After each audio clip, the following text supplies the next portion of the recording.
Hello everyone, my name is Pixelriffs. Welcome to your Sunday Minecraft live stream. How is everyone doing? Welcome. Good to see you. Hope you're all very well. Hope you're better than my hair is right now. My hair is a massive mess. But it's fine. Got the beehive going on this side. What on earth? It's very strange. Very strange. Hello. How are we? How's your weekend treating you? Hello Marta. Gecko Gundalf Paranor, good to see you. Ginger the Lily, hello. Fixing hair, yeah, I know. It's always in the loading lines, and it never seems to happen somehow. But yes, here we are. Here we are on a Sunday, already in Minecraft. It's already happening back here, and today I've got a bit of an agenda. We're going to do some XP grinding. I need to get myself a Blast Protection 4 book, of all things, and then yeah, we're going to do a little bit of work on the outside of my Guardian farm, because I've left the sides of it open so the Guardians can still swim out of the bubble columns to the side if they are quick enough, and I think it will be a little bit more effective if we can condense them all in a little bit. So I figured we would go and do that. I'm going to be spending a lot of time over at the Guardian farm anyway to get levels and stuff, So I figured I would probably do that. But first I need to go and get myself some more fireworks. So that's going to mean a trip to the paper factory. I'm also thinking, do I have a spare enchantment table anywhere in here? I don't think I do. I think I might make another one of those. Or just bring the one I have with me and do the enchanting over at the Guardian Farm. Because that's going to be a little bit easier than RIP Chicken. Than doing that over here every time. So yeah, what we're going to do is grab some books. Where do I... There.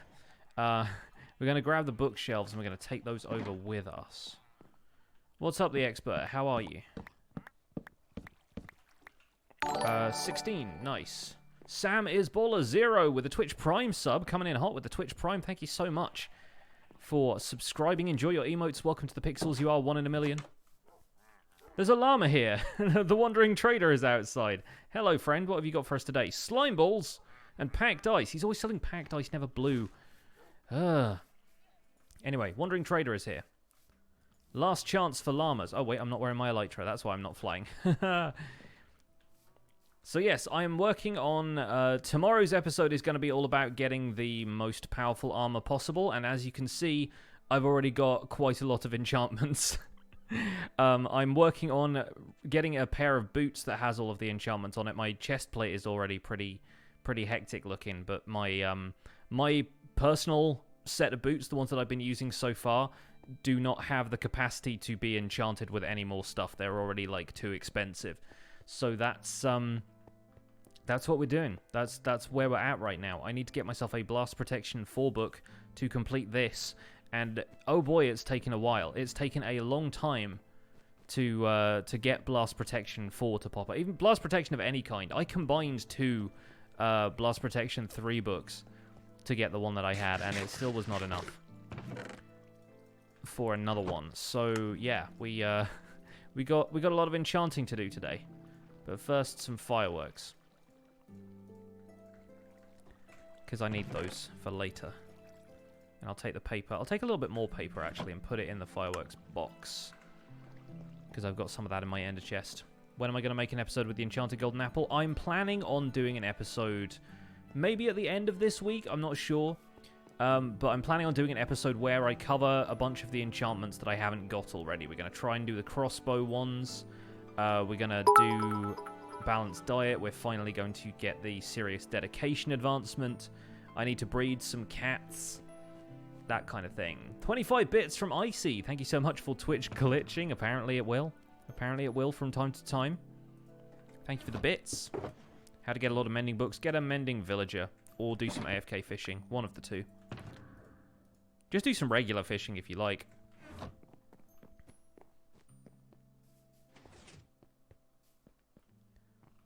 Yeah, trading with villagers is the most reliable way of getting it consistently. Especially now that the trading system has been updated so that you can re-roll librarian trades a whole bunch. It's pretty easy. All you need to do is find a village as well. You don't even really need to breed them.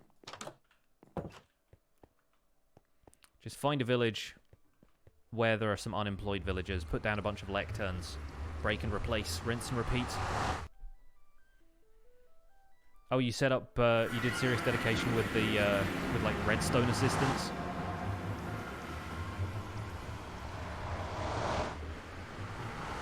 I've been considering doing something like that now that the, so glad I actually had my elytra on then. I couldn't remember if I'd taken them off or not. I've been considering doing something like that, considering I've already built a massive wheat field. I feel like hoeing the same amount of area again would be a little bit excessive, so I like the idea of doing a redstone-powered version.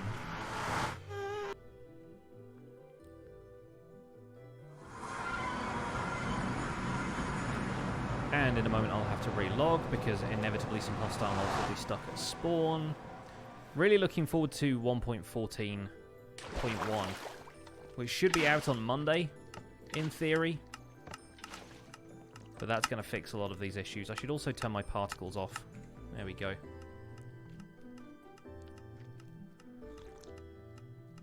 I'm going to upgrade the gold farm at some point soon. I do really want to make an overworld gold farm, but I've just gotten... a bunch of other stuff has happened since then. How to fix 1.14 chunk loading problem. Update to 1.14.1 on Monday. Wait 24 hours. Ask me then. Says Magic 8 Ball.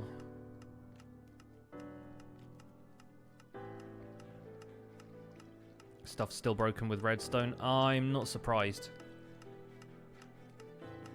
The biggest problem with Redstone, which was stuff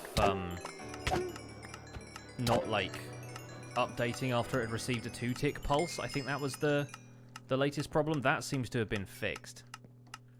But yeah, I do expect there is more still to do.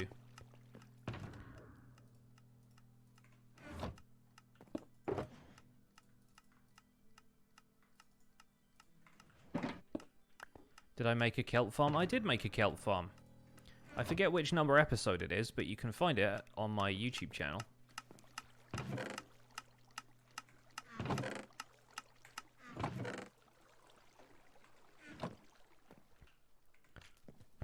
Yeah, we have like 2 guardians in here now. Time to relog.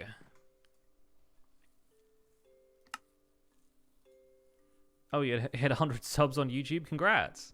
Good job.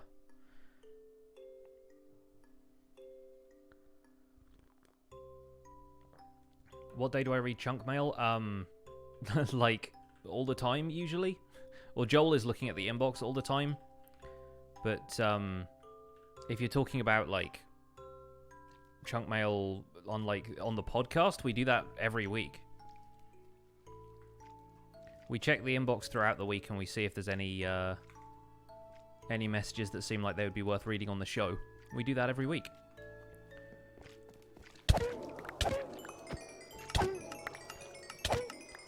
We now have a little bit of extra chunk mail in our post shows as well.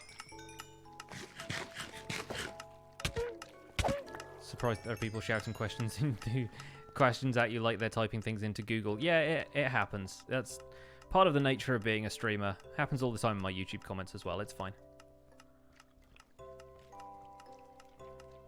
Squids don't seem to spawn in bubble columns, or at least not in this farm. I think there's a chance that they do, but there is so much other ocean around here that is actual spawnable space for squids, whereas guardians will only spawn in this specific spot. But squids aren't affected by bubble columns anyway, so there's not really much point to spawning them inside bubbles, because nothing really happens to them.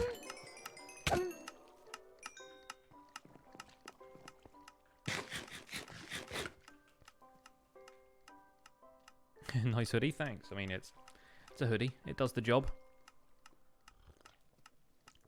I am quite glad that the green on this doesn't, like, chroma out perfectly.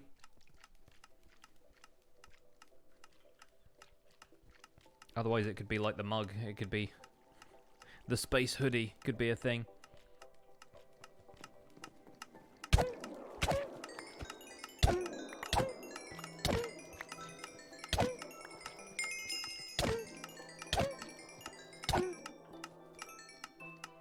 Alright, time to set up the enchantment table somewhere over here. I think in this corner probably makes sense, doesn't it?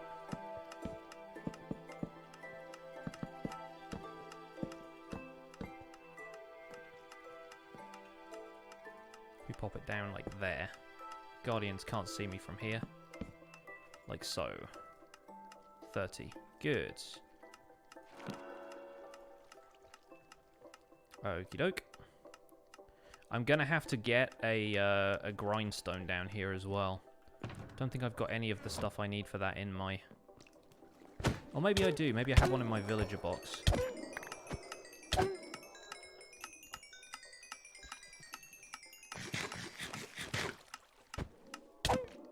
I think the gold farm, like, if you make the Snow Crash Ilmango Donut gold farm, it's probably a better XP farm because you can just collect XP by standing there.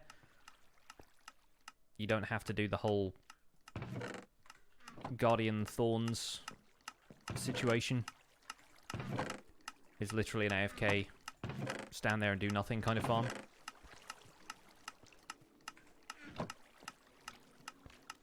Enderman farm's pretty good as well. But my gold farm is rubbish for XP because it's not built for it. It's barely built to be a gold farm, to be honest. Oh, I left my villager box back at the house. Of course I did. Oh, excuse me. Right, let's hop back to the surface for a second. Let's dig out a couple of smooth stone from here. Do I need a log? I think I might need a log. Let's take down one of these trees. Regrow another one later. Planks. Stone slab. Grindstone. There we go. Remembering these recipes a little bit better now. It's nice. It's been a while. So yeah, now we have that. Because that is necessary for getting these books back when we use rubbish enchantments on them. Bane of Arthropods. Sharpness. See, this could be the entire stream. We could just be waiting for a Blast Protection 4 book forever.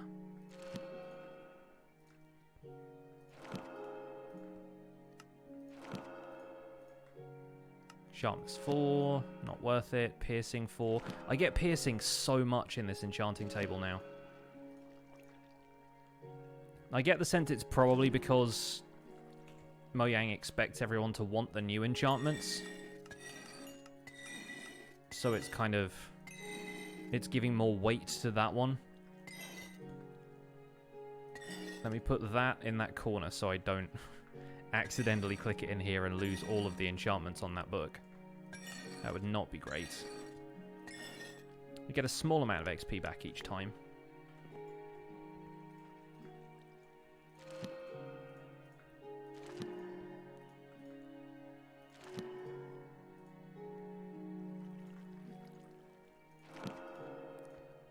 Like, all the crossbow enchantments are coming up more.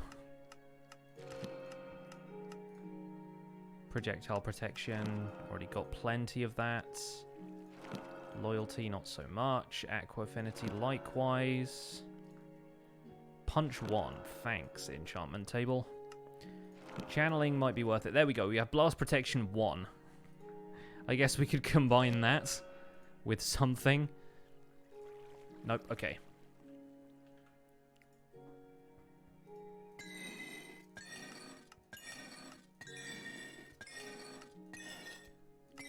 Getting so little XP back from each of these, but at least we get the books back, which is kind of the point. I'm not going to stick with Blast Protection 1, that's not really worth it. I have so many of the other books, but when you want one specific book, it never comes up. Okay, we now have 6 levels left, and it's not letting me enchant stuff anymore, so... back to the farm.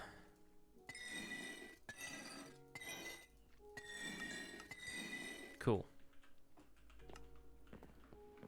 What's the use of the Thorns enchantment? There isn't one, it's rubbish.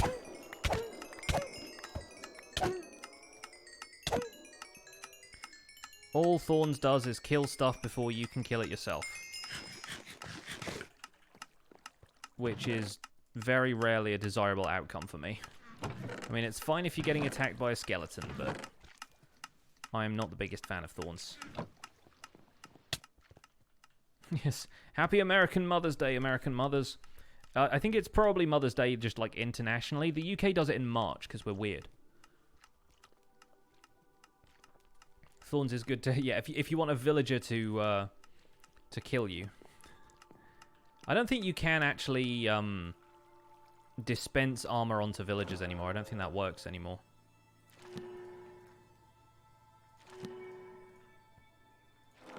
You can't dispense shields onto armor stands anymore either, which is kind of a shame, because I liked that.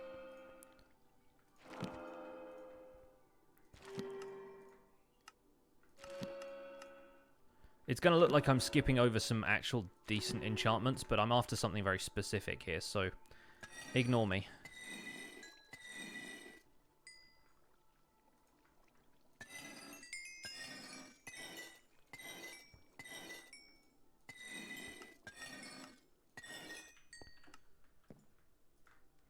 Loyalty, don't want. Riptide, likewise. Protection 3, eh. Blast Protection 1 again. Dang it, I should have saved that book. Protection 3, okay. Well. Still no luck, but like I said, this could be the entire stream, so... We're in it for the long haul.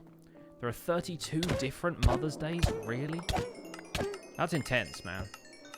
Good thing I don't have 32 different mothers. What enchantment am I after? It's Blast Protection 4. I would settle for Blast Protection 3 and then combining that. But I've gotten a Blast Protection 4 book out of the enchantment table once. So I'm kind of just stuck re-rolling until I get it at this point. Making sure I stay out of the way of these Guardians. Running a bit low on Lapis here as well. Okay, so I have Blast Protection 1. I might actually keep that one, because that's come up 3 times now. So let's put that in here. And I don't think I have any Lapis in the Ender chest, so we might have to run back to Founder's Forge and get some Lapis. Does anyone here play games like Breath of the Wild or Mario Odyssey? I've been playing Breath of the Wild. I have gotten most of the map unlocked now, but I've been playing it very slowly, like very occasionally. I have gotten 2 of the Divine Beasts done so far. Did I make a video on a bamboo farm? I made a video about bamboo. I didn't necessarily make one about the farm. But then bamboo farming is easy. It's just like a sugarcane farm, really. Doesn't mean I won't make an episode about it in future, but there's just not a huge amount else to cover. That's just going to fill up that hopper now. So let's make all of this into prismarine bricks, because they take up more prismarine shards.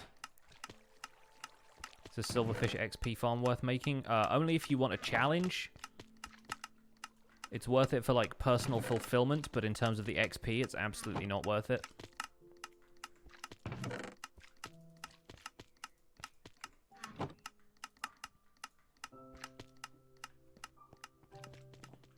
Do you get drops and XP from killing guardians with lava? You get drops, you don't get XP. Unless you hit them into the lava, or you hit them within, you know, a second or 2 of them dying in lava. You're busy trying to get every shrine before Ganon, also trying to get every moon in Odyssey, while also trying to find the time to get stuff done in Minecraft. That sounds like a tall order.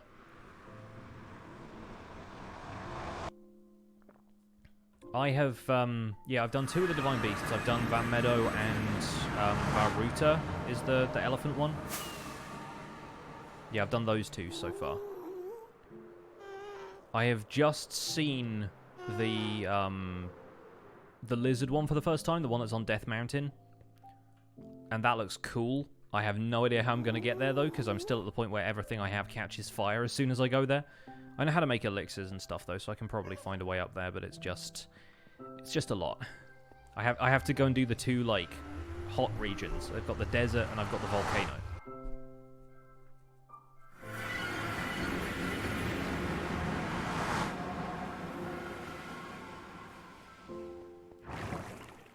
Yep. If you build a guardian farm inside a temple, don't build a bubble item elevator. No, I can imagine that would be a little bit of a problem. I can see how that would work against you.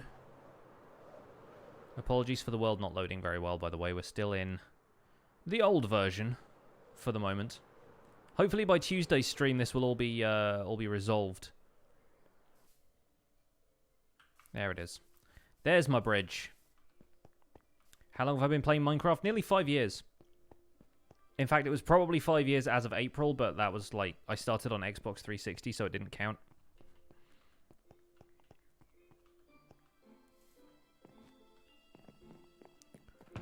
Nice. Okay, I'll take a bunch of this, actually. We'll just fortune some lapis ore while we're there. I don't want to keep it for anything right now. Can always go strip mining if we need more. Make a tutorial on the redstone, the elevator, and a guardian farm. Here's a quick tutorial for you. It's a bunch of observers switching on the dispensers by observing another water column becoming a bubble column. If you can understand that, enjoy tutorial. If not, I will probably do one eventually, but to be perfectly honest, it's very much overkill. Like, you don't need to build it like that. Just build a bubble column next to a drop shaft. Like, the only reason to do the redstone like that is to save space.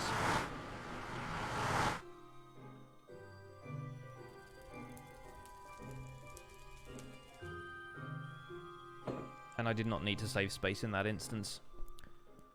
I would call it showing off, but then I think a lot of people in the chat were getting mad at me for doing redstone on camera, so I don't know if it technically qualifies as showing off.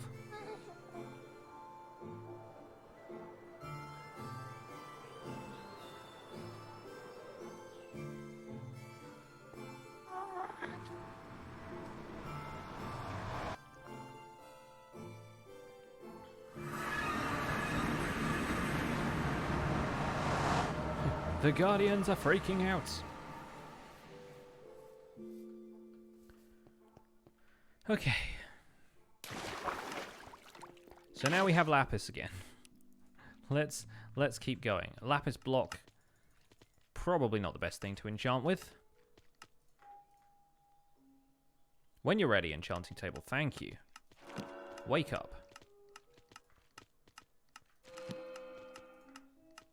Sweeping edge, no. Luck of the sea, no.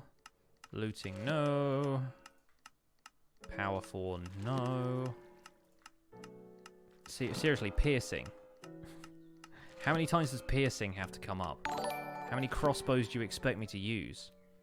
Mochaccino with the host. Thank you so much for the host. Alright, let's get these books back.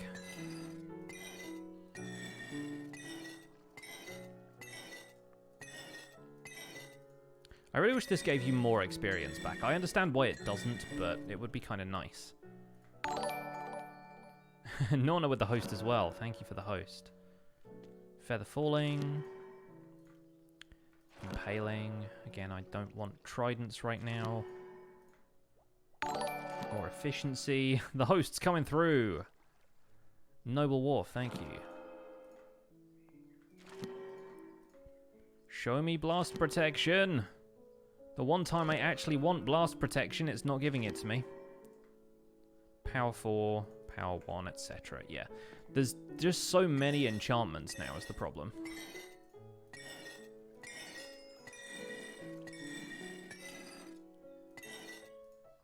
Have to be very careful not to, like, click one of my enchanted pickaxes in there by mistake or something. Sabrest with a Twitch Prime sub. Thank you so much for the Twitch Prime sub. Enjoy your emotes. Welcome to the Pixels. You are 1 in a million. I appreciate the support. Dolphin Girl as well. Thank you for the host. And there it is. Tried transporting villagers to your house, but for some reason they still stick to a specific workstation, a specific profession, even though there's no workstation. How much have you traded with them? Because if you've traded with them beyond novice level, they keep their trades.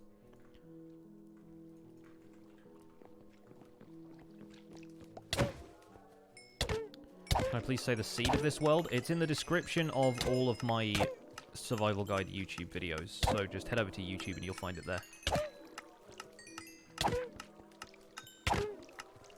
I would put it on the screen for you, but I think it's probably going to be behind my webcam. And it's probably more convenient if you just go to the YouTube series. Find it there. Haven't traded with them. Are you on Bedrock Edition?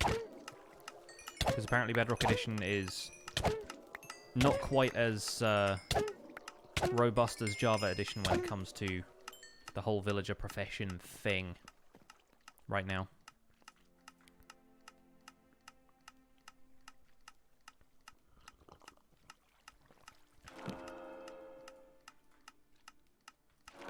Piercing, blah blah, loyalty, nope.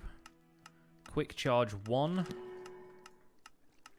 Thorns, don't want thorns. Thorns is trash. Sharpness. Protection. Yep, we are going to be here for the entire stream. Calling it now. The weird thing about these books... Alright. The weird thing about these books is that they have MBT tags because they've been... Technically, they've been repaired. So you can't stack them with regular books.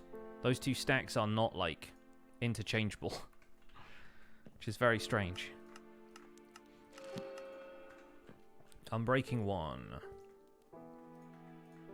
Smite 3, I think not. Blast Protection 3, there we go. Okay, so now let's get 30 levels and let's take that book out, because that's a step in the right direction. If not immediately the book we want, it is getting close.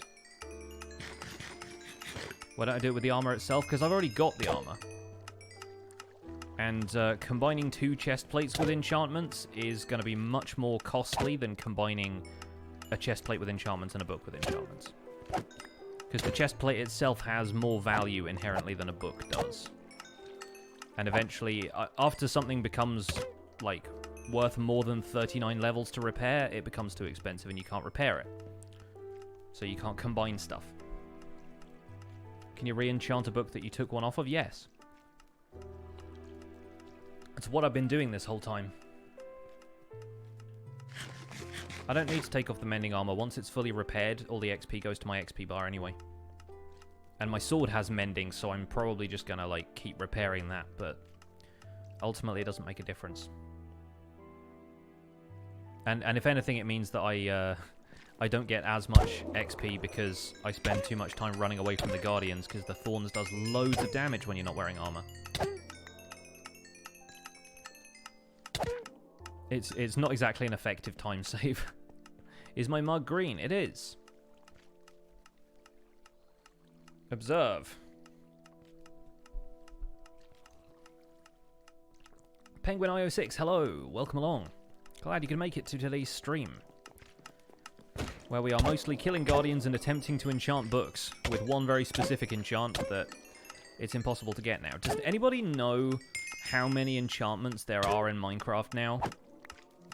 It's got to be like over 40 at this point, right? I mean, not counting all of the different varying levels and stuff. Crossbows alone have added 3 new ones. Not to mention the 3 unique ones for tridents as well. There we go. Blast Protection 3. Now all we need is another one of those, and we are golden. Either that, or we need one more Blast Protection 1 book and a Blast Protection 2 book. So we'll put that in there to make sure I don't scrub that one. Stop trying to laser me, you idiots.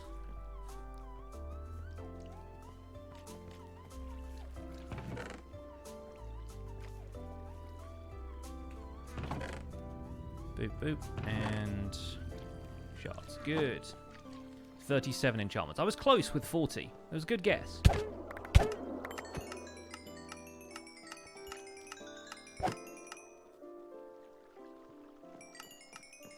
Oh.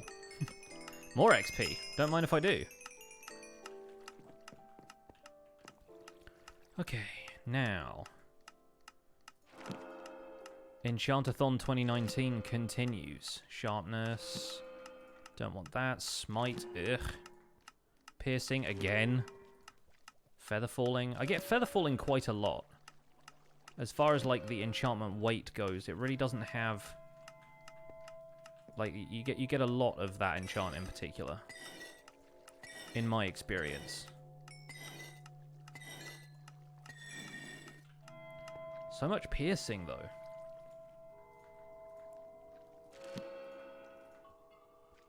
That's piercing 1 with a level 30 enchant, so there's got to be something else there. It's probably something like multi-shot, except multi-shot and piercing are mutually exclusive, so it's probably quick charge. All these useless crossbow enchants. Sharpness 4, eh. Sharpness 3, even worse. Projectile protection, not the one I wanted. Piercing 4 again. What do I think is better, Infinity or Mending? Definitely Infinity.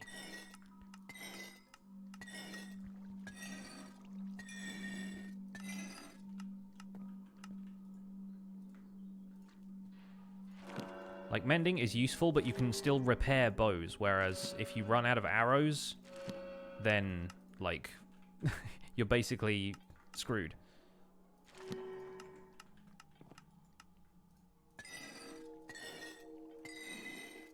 Mending is valuable for everything aside from bows. Like, I made a decision pretty early that I was just going to go with infinity. Fire protection, blast protection 2. Okay, need to get a couple more levels. Hey, Stratonate, how are you?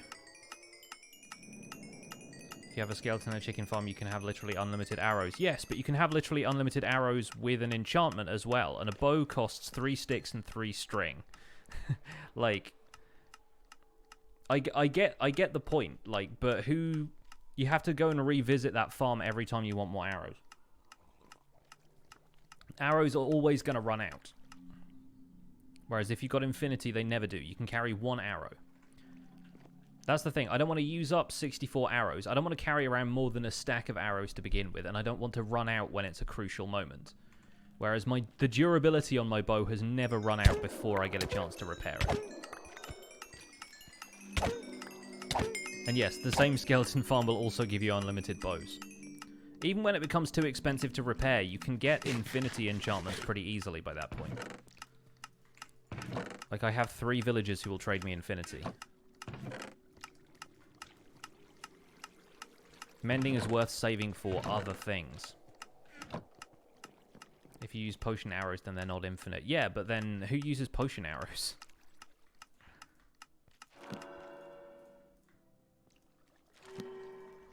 Okay, so we have blast protection 1, 2, and 3.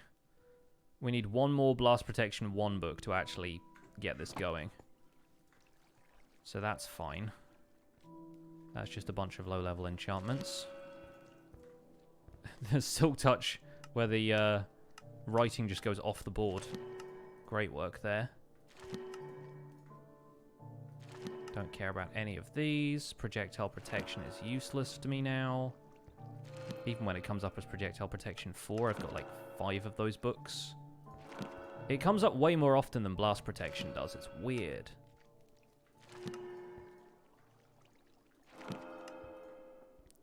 I also have so much Fortune 3.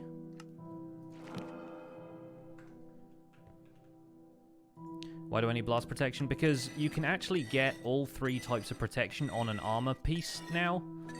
Like, it's actually possible for you to have protection, fire protection, blast protection, and projectile protection all on the same piece of armor. I've done that with the armor I'm wearing, except for my boots, which are too expensive to enchant with the extra 3, basically. Like, even if I wanted to add 2 of the protection types, or even 1 of the protection types onto this set of boots, I couldn't because it's too expensive. However, I have a second pair of boots where I've got 3 enchants on it already, and all of the other enchants can be put on a book and then applied to this set of boots, and it's not too expensive. I just need to get blast protection to complete the set, and then I have the most powerful armor in Minecraft.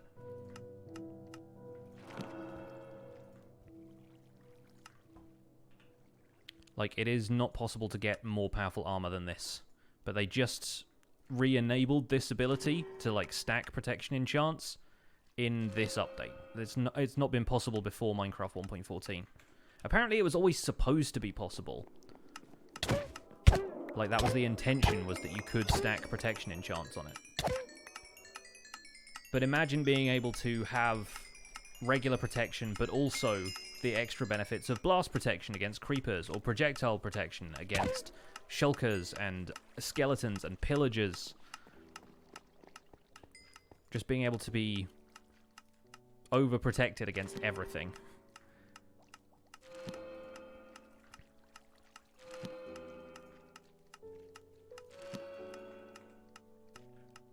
And Guardians. Do Guardians technically have, like, an attack like a projectile or whatever? I don't know what their attacks count as. I always thought they ignored armor to a certain extent as well.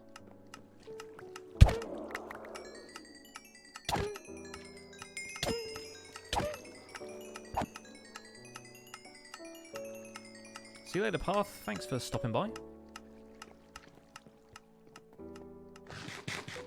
How long have I been playing Minecraft for? About 40 minutes.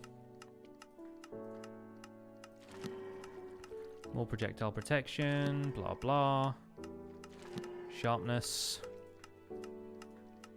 Projectile 4. Projectile 1. Seriously, blast protection is the rarest enchantment. How? Why? Don't understand. I have so many guardian drops. I've already got so many guardian drops.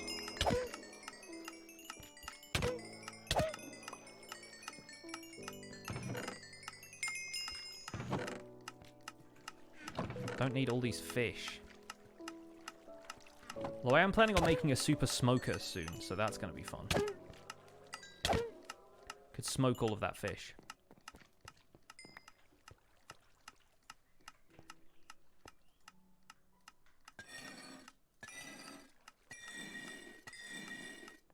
Can smoke me a kipper.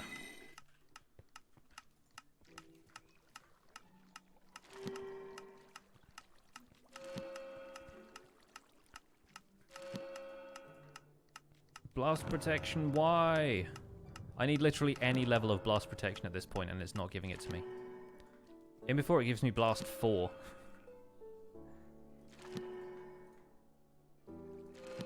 I get one of every type of book. None of which are worth combining.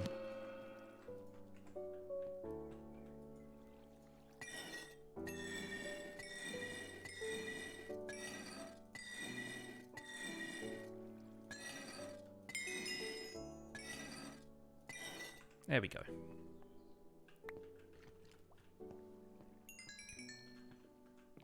Super smokers seem so much more practical than super blast furnace. They are. No, I see no reason to set up a super smelter with blast furnace.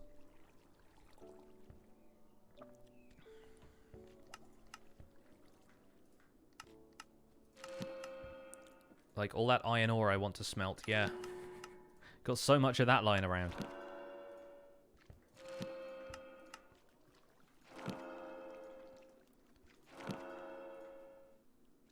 Seriously. This isn't just like commentator's curse of it happening on camera as well. Like, I have tried off camera for several hours this morning.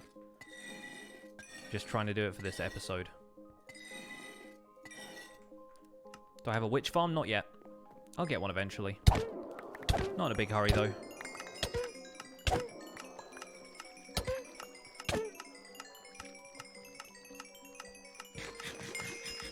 How's my iron farm going? The one at the village? It's not, really. Problem is iron golem pathfinding is just messed up in this update. I mean, it's not even the pathfinding that's the problem. The pathfinding is only a problem if you've led them first. But the iron golems just don't seem to be able to attack stuff from the range they had. Or, like, aggro on stuff from the range that they used to have.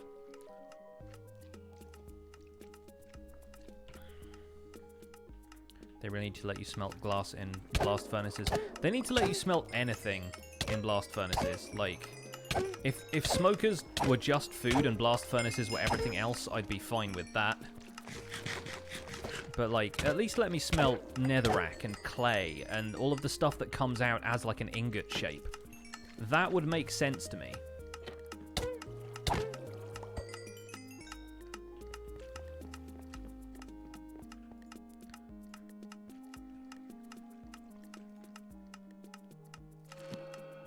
Projectile protection. Still no blast protection.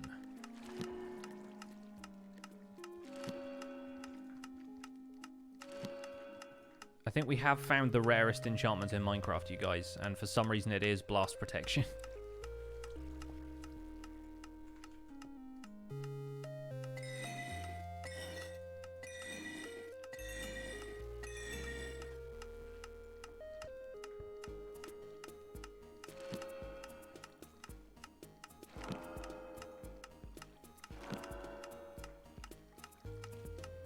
Bane of arthropods, bleh.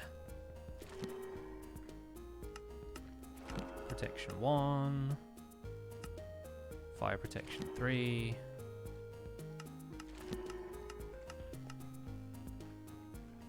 Make the normal furnace obsolete. Yeah, but then blast furnaces right now really don't have much of a point.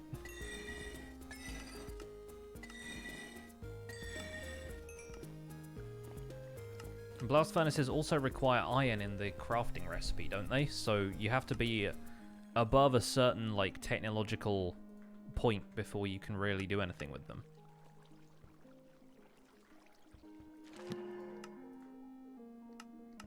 Projectile.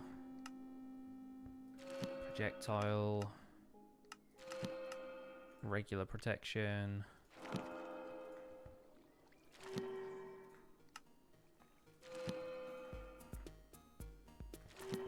Still nothing.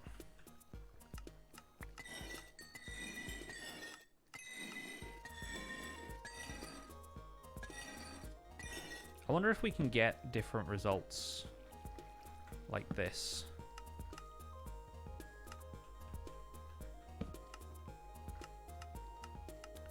Still loads of piercing, look. Pretty typical.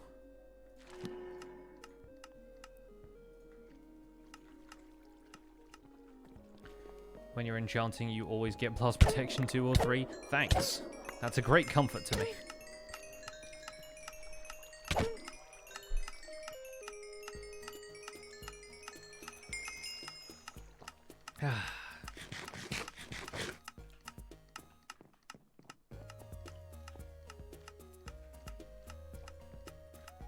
There we go. Ideally, I think Blast Protection 4 would be the best book to get here, because if we combine the others, don't they increase their repair cost that way? Had a lot of problems getting fire protection lately. I think it's just one type in particular that people have a really hard time getting. I had a lot of difficulty getting Unbreaking 3 before this, but that has been nothing compared to how hard it's been to get Blast Protection. Blast Protection 2, okay. Okay, we're in business. Thing is now, we've got to keep that one. Now, if we combine all of these, which we'll need a ton of levels for anyway, but if we combine that one with that, is that now going to cost too many levels?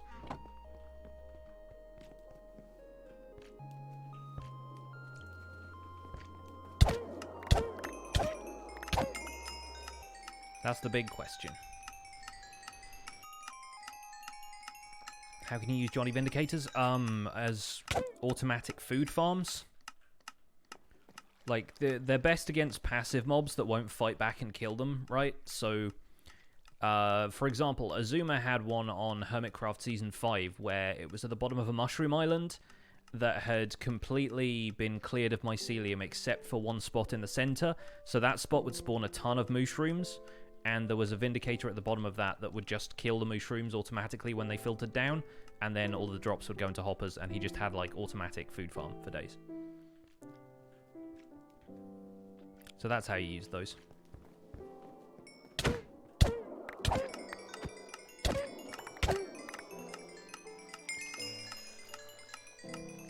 Has DV ended? Kind of.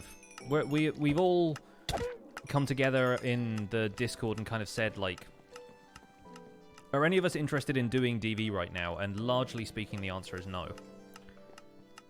So it hasn't ended, like the group hasn't disbanded or anything, but as of right now, we're on a sort of semi-permanent hiatus.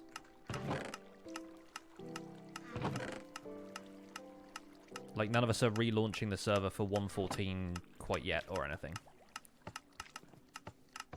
Because there are a few folks who've gone on and done stuff with different groups or other servers. Folks like me and Whip and Sausage who are having a lot of fun with our individual single-player worlds. And yeah, there's just too much other stuff going on right now.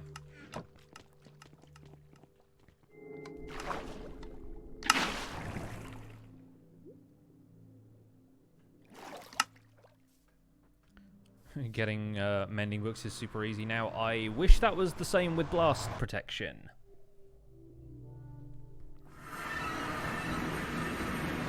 To be honest, I might have had an easier time getting blast protection from a villager and just re-rolling them a whole bunch, but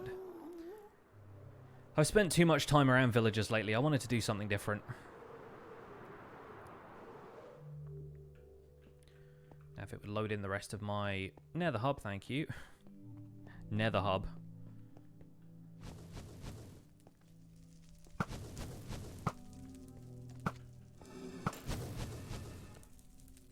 Places are the worst now.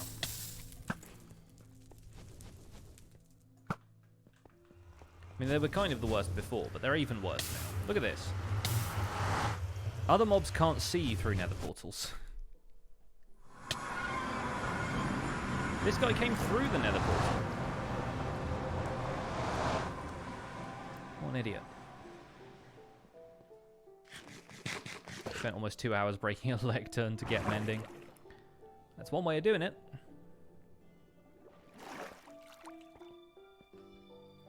Yeah, I just spent too long over at that village in particular. I would like to see my farmhouse, please. Thank you.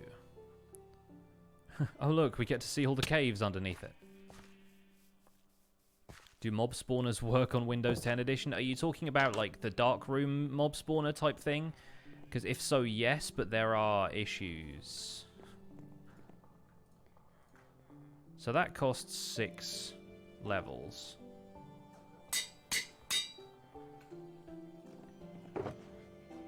I realize I left all of the other stuff over here, but I really needed to get an anvil and bring it back. That's the idea. A slightly damaged, a chipped anvil even. The 0.1 version of 1.14 is coming out on Monday, unless there are still any major issues that need to be resolved. Which, according to some people, there are. I don't know. It's up to Mojang, but they said as long as there aren't any other major technical hitches, then it'll be out on Monday.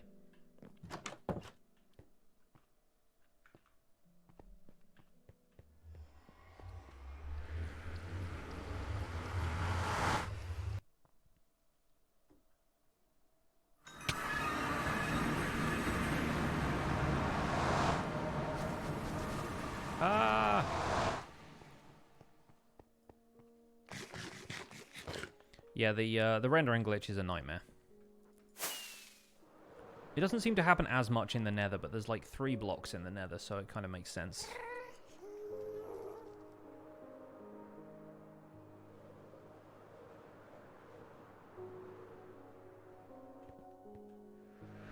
Have I used Optifine in 1.13? Yes. Do I plan on using Optifine in 1.14? Yes. It's probably not going to be out for another, like, 2 months, though, so... I'm happy just playing the game for now. For a lot of people, obviously, Optifine is a necessity rather than a convenience. So combining those costs me 9 levels. Combining these costs 14.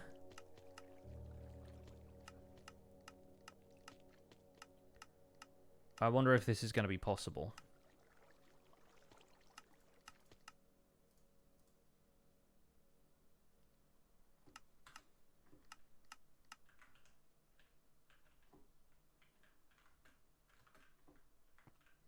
Because... what am I doing? Take the cost of... nope, not that either. Anvil. Take the cost of that. And potentially...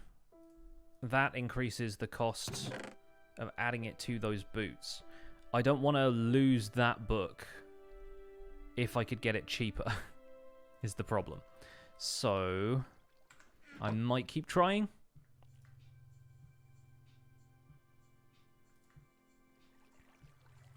Because I don't know if the additional cost of having to combine that book and that book is going to make it too expensive to put on the boots.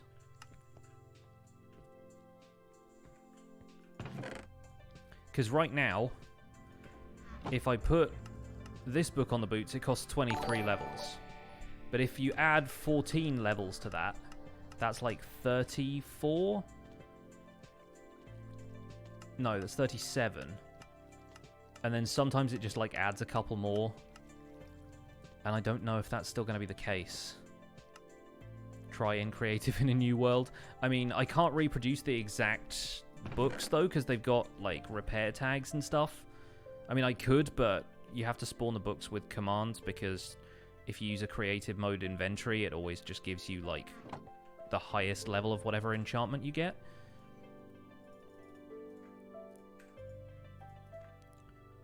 I kind of want to see if it's cheaper to enchant with a straight Blast Protection 4 book, which kind of means we continue the grind.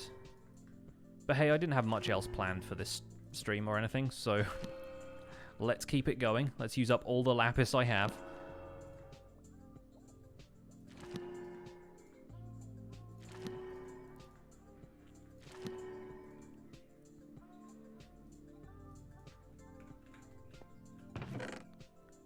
And we put those back in there for now, so any books I have in my inventory are fine to disenchant.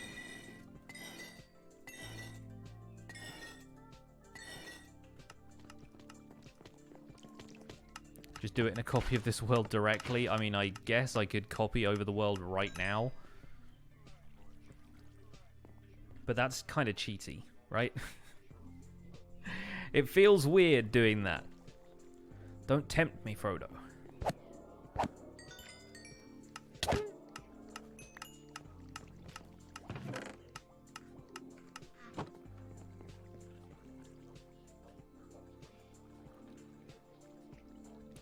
And to be fair, I probably have enough books to make a replica of this.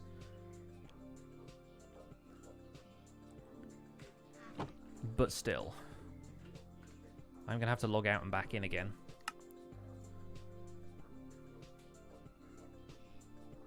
What was the level loss ratio using the grindstone? High. Like, if you enchant stuff, you don't get, like... If you're disenchanting a book, you don't get, like, a full level's worth of XP back. You don't even get, like... I think you'd maybe get, like, level 1 off of disenchanting something.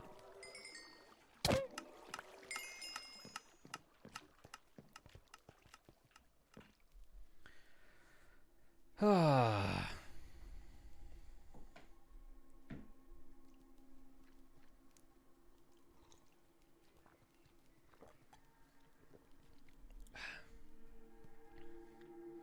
Will I do commands in Survival Guide? Probably at some point, yeah. Depends on the command, though, because just doing, like, an overview of commands is fine, but then that doesn't give very specific examples of how you want to do stuff. I think I'll probably do an episode that's like, here are the commands you may want to consider using if you run a survival world and you're like an admin on a server or something. Basic stuff like game rules, maybe. But that's also not technically survival anymore. So I don't know if it's kind of outside of the remit of what I expected to do with Survival Guide. And yeah, I'm not talking like make mini games in survival using commands or something like that, because that's, for a start, nowhere near my ballpark of expertise, but also, yeah, it strays very far from being survival at that point. Sweeping edge, no thank you. Projectile protection, again, I wish I was looking for that. It's come up so much.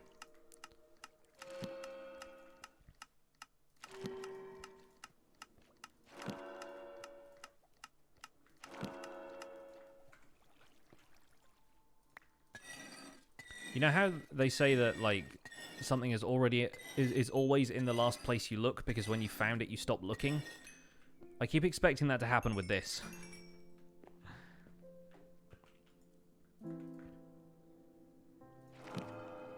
Like, it never comes up until it does, right?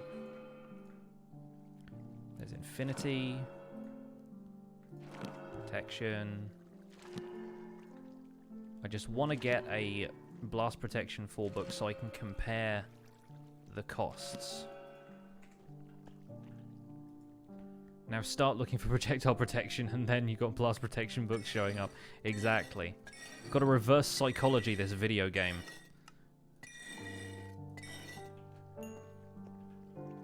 Do I have a video to how to make that Guardian farm? I do. It's a two-parter. You might also want to look up Cubfan135's tutorial, because he does it in creative, of course, but it's probably a slightly more condensed version of what I did, and his is better, arguably, because he built it smarter than I did. He built one that covers the entire area of the Ocean Monument, whereas I built one that covers most of the area of the Ocean Monument, because I built it in 8-block wide sections and I didn't leave a gap in the middle. It doesn't quite add up, and there's gaps around the outside where Guardians can spawn outside of the bubble columns. That's kind of what I want to do with the rest of today's stream once we get this book figured out, if we ever get this book figured out, is to basically wall off the outside of the Guardian farm to prevent Guardians swimming out through the bubble columns. But I don't know if I will get around to doing that today or not.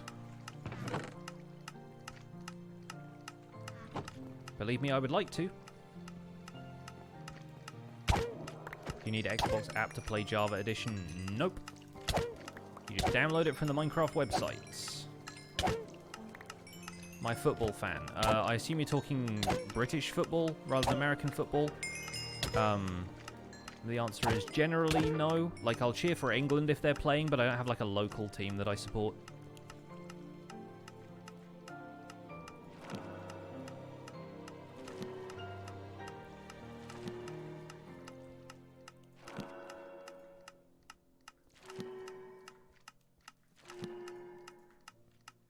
Every time it comes up, Protection 3. A Silk Touch book. Got plenty of those back at home. Alright, Fev, see you later. Thank you for the host. I'm sure I'll see you on the next stream sometime.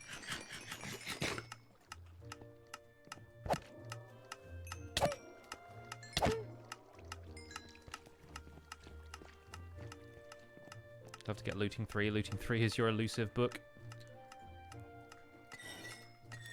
Trying to think how many of those I've got. I think I probably have a couple. Maybe not that many, though. If you go to the wiki, there is this brilliant table of all of the enchantments and their weight in the enchantment table, like how likely they are to come up.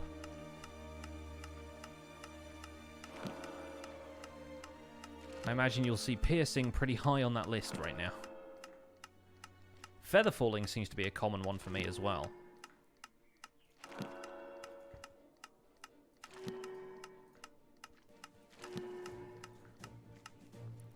It's like the worst loot boxes. Gambling in Minecraft.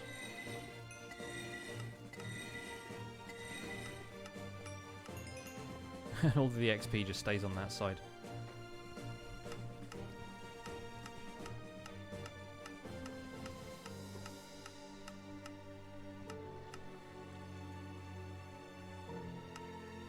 Unbreaking 3 is almost worth having at this stage. Almost. In fact, I might get that Depth Strider book just in case. And then it should be easy enough to remake the book I have.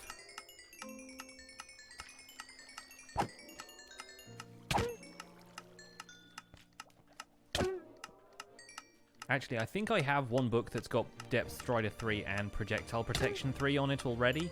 That just came out of the enchantment table like that.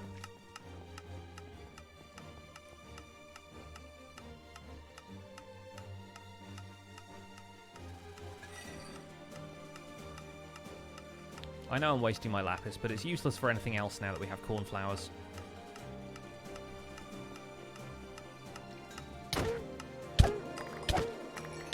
Like, if you need that much blue dye, and let's face it, like, I have 2 stacks of lapis ore in my inventory. Like, why bother? You can trade lapis from villagers too, so it really doesn't make a difference. Pretty sure this is gonna be filling up with all kinds of stuff now.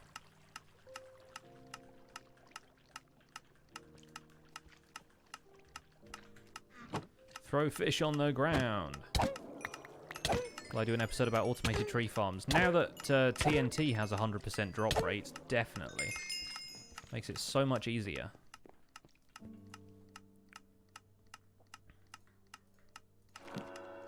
Boom. We have that at least. Okay. At this point, I'm going to say let's just give it a try. Because I think I have enough stuff to remake this book if I need to. So we're going to put Blast Protection 4 on that for 14 levels. 35. Okay, cool. We're good. I'm not going to do that right now on the stream. But we're good. With 35. Wow, okay. I'm going to get 35 levels, and then we're going to do some work on the Guardian farm. But I need to do that enchant in the recorded episode. So I'm going to do that once we're done with today's stream, I think. 35 levels. I mean, we'll never need another pair of boots.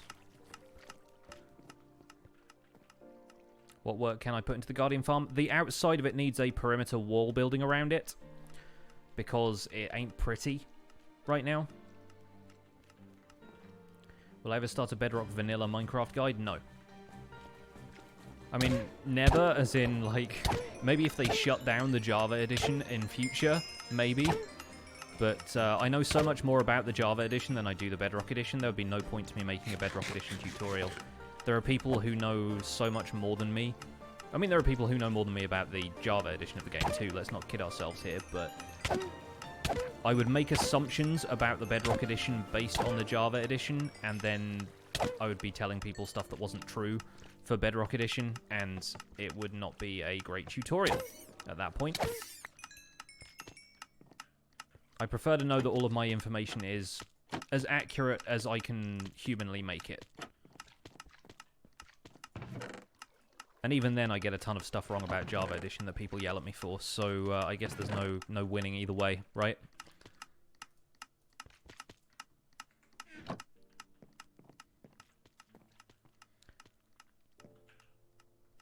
Yeah, Minecraft is discounted right now because of the 10th anniversary. So, if anybody has not bought Minecraft yet, seems bizarre to me that anybody would be watching my stream and they hadn't bought Minecraft, but, you know, it happens on occasion. Maybe you need a second account to do camera stuff. There has never been a better time. So yeah, we have a Blast Protection 1 book now. I think I'll disenchant that. And I'll probably put the rest of this stuff in here for now as well. Might keep the chest plate on me, just in case Guardians become a nuisance. Little high five might buy it, who knows. Yeah, it's definitely a good time. Definitely a good time, because it's discounted up to 50% off right now. Across all of the different versions of Minecraft too, so if you want to buy Minecraft on the Switch, then you can. I considered it, but then I was like, how often am I actually going to do this? I'm just going to play Minecraft on the Switch instead of playing it on PC, where I should be playing it for content. It's tempting, but hey.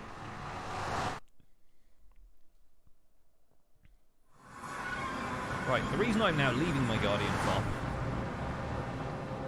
is that I want to get some glass, because I want to do the outside of this Guardian farm with glass.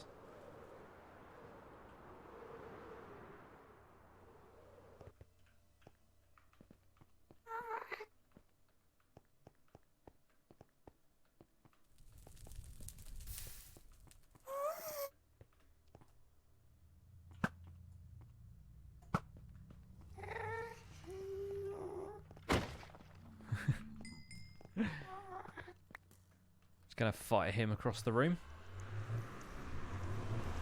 An expensive perimeter. Yeah, it will be. Excuse you. Love when the arrow just bounces off you.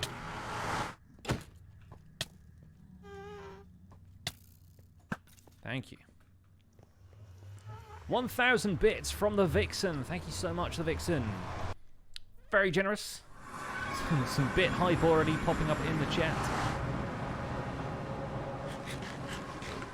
Thank you so much for the 1,000 bits.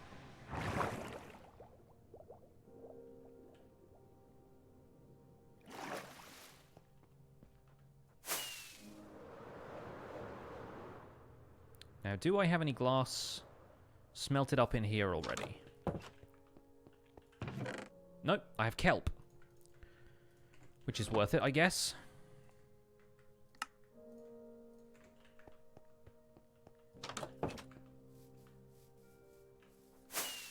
What about building it with blue glass? It's been done before. I mean, all kinds of glass has been done before. I don't know why I'm debating that, but yeah, I'm thinking probably a different color. I'm thinking grey mainly because we don't have connected glass right now. I have a lot of light grey already.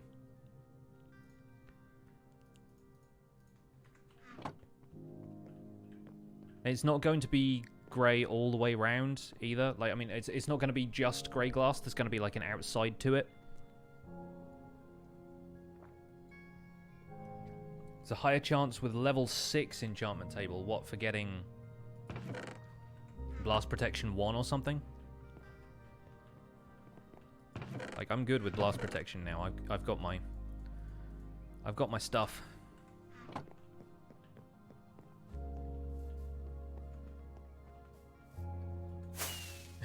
Brian is apparently watching this from the Empire State Building. How's the reception up there? You still get mobile coverage?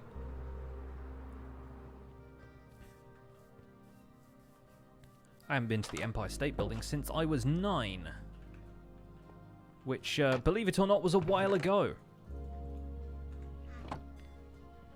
How do you get the item images on the sign? There's an item frame behind it. Signs and item frames can overlap in Java Edition. Not sure if that's possible in Bedrock, so depending on which version you're playing, it may not be possible for you. What about building a monument or a statue for hitting 100,000 on YouTube? We're kind of past that point now. It feels weird celebrating it. Like, now we're several weeks on and I've already hit 117 or whatever it is. Also, doing that stuff for Survival Guide feels kind of squicky to me because, like, it's meant to be a tutorial for other people. I feel like just celebrating my own achievements in it seems a little bit disingenuous for the tutorial atmosphere. Yeah, that's all I have to say about that, really. I would be fine building it as, like, a separate video, maybe. Like, as long as it wasn't meant to be, like, part of my regular tutorial series. But then I already did, like, a celebration video, and that stuff just feels so ephemeral. Like, it feels very weird monumentalizing it somewhere here if, you know, if for whatever reason that was to go away. It just doesn't really make sense to me.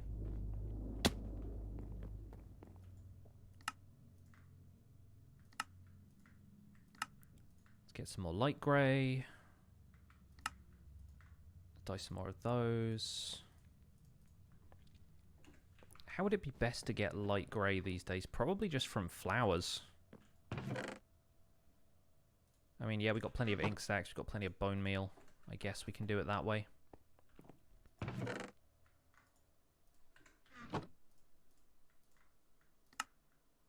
And you do get 3 grey dye, don't you? So... yeah.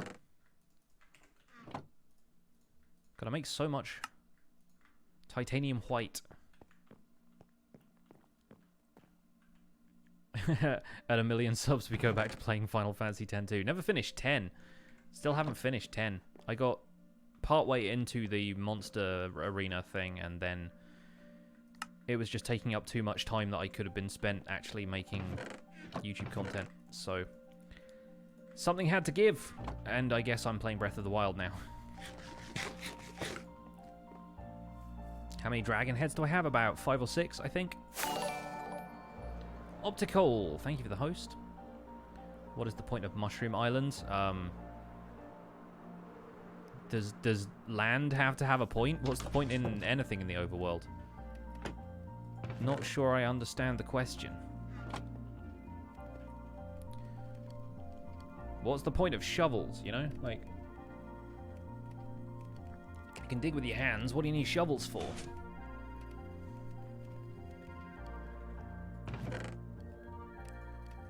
Get 2 double chests of everything in the game. I do want to pick up the museum kind of quest that I set myself a while ago. I want to do that again.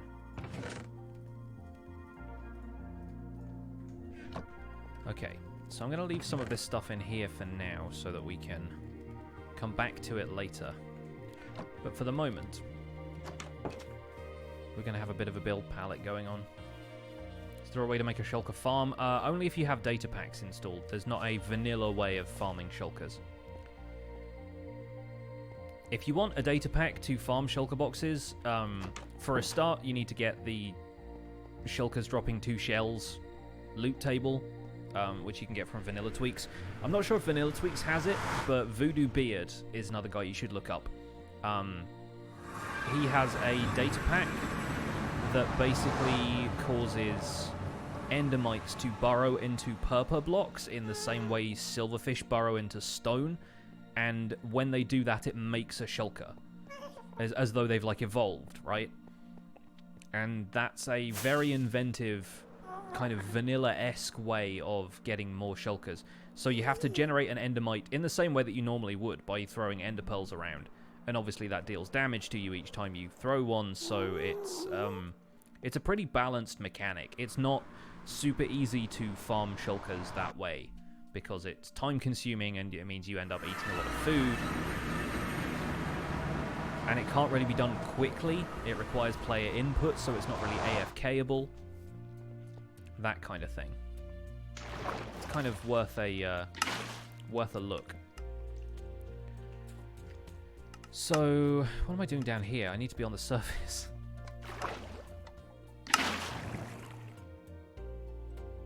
Is there a redstone tutorial coming up anytime soon? I'm probably going to do another super smelter, but with smokers. And that's going to be attached to the kelp farm, so it will constantly provide us with dried kelp. So hopefully that will whet your appetite for redstone stuff.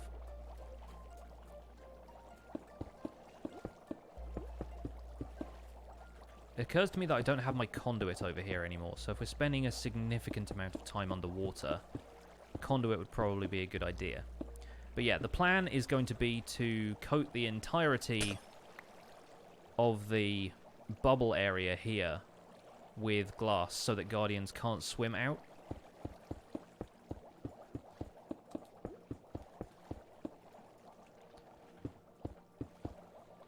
And then we'll probably build some stuff around it as like an overlay of sorts.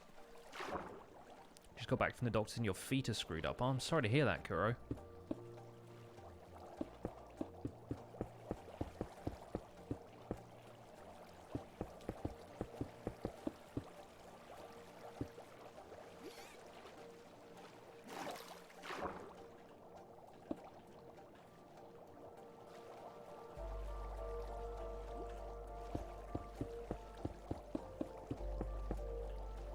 About assigning a stream day for hardcore mode. I mean, it wouldn't be in the survival guide world, because if you die in hardcore mode, then you lose the world. Like, you have to delete the world. So I might stream in hardcore in future, but it's not going to be from the survival guide.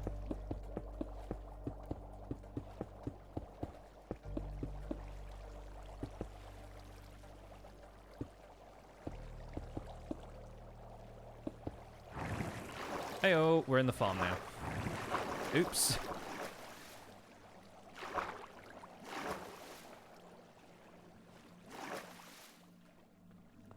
What's this project about? It's about farming guardians and stopping them from leaving said farm. Congratulations, you farmed yourself. Nice.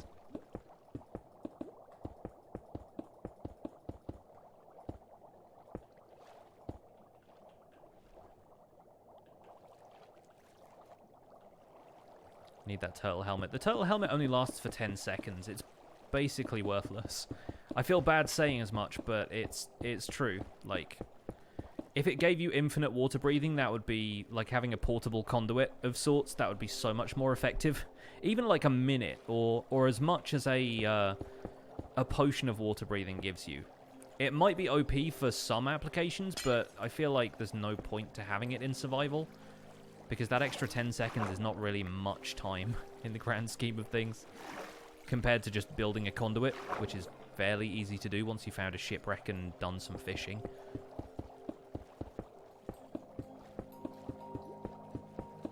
The turtle helmet just felt like a compromise to people who wanted turtles to be added, but also wanted them to have some sort of use. They're styling, though. I mean, they are. It's nice to have a bit of variety, but I wore that for a couple of days and was like, no, I don't need it. Besides which, Guardians were doing a lot of damage to me, and or was it Shulkers or Enderman? I forget, but I was spending some time somewhere that it was inevitable I was going to get hit, and I was feeling it with the turtle helmet on. I think it was end raiding. I think I went to the end, and for whatever reason, getting hit by Shulkers all the time, it was really evident how much worse the turtle helmet is than a diamond helmet, which has armor toughness stats built into it. Turtle armor in Terraria is much more useful. I can't remember if I ever got the turtle armor. I think I got the beetle armor.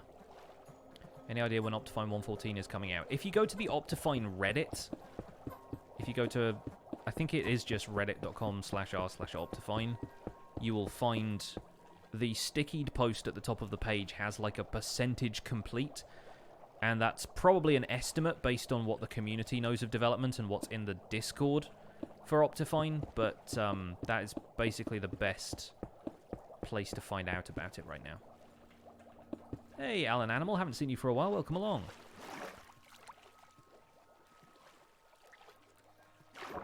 If you had Beetle, you had Turtle. It's crafted using the turtle armor. Right, okay. I feel like when I played Terraria, I either went for like an absolutely everything approach, or I went mage class, so I didn't really need the turtle armor to begin with.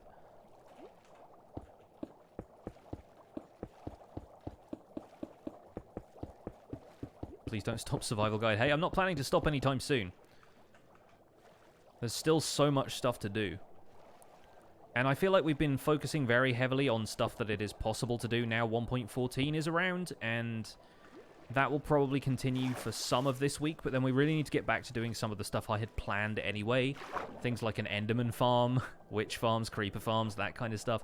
I don't think much of that has changed significantly as of this update, but they are all things which will be very worthwhile to have for the foreseeable future, so I do need to get back to doing some of that.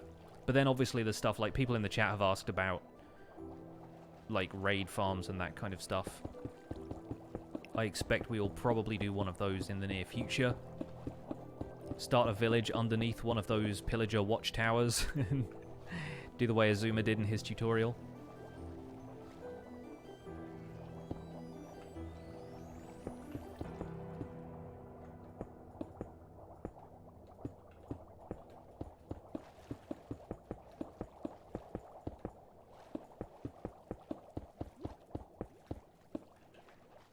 To the surface!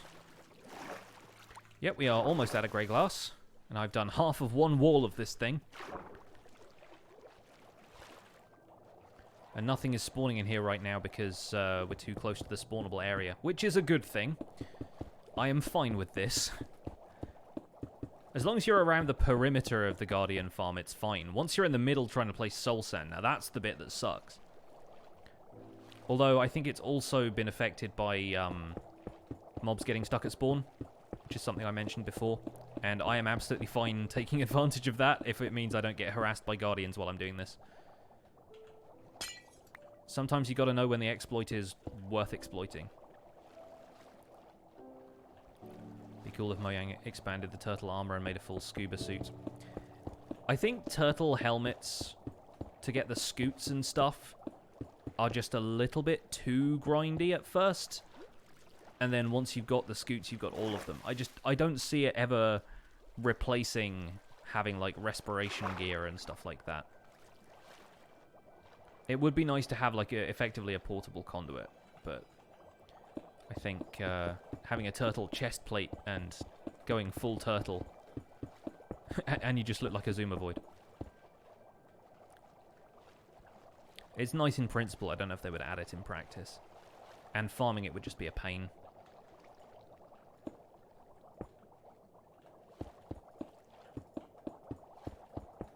Do I have any tips on commentary?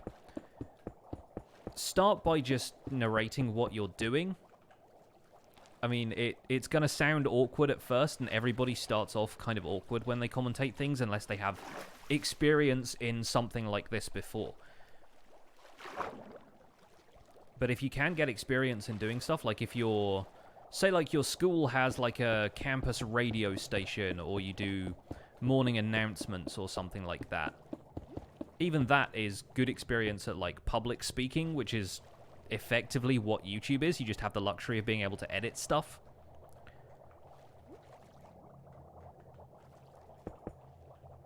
But learning to edit is also an important skill for YouTube stuff. So I would recommend investing as much time into getting editing down as you invest into commentary, at least at first.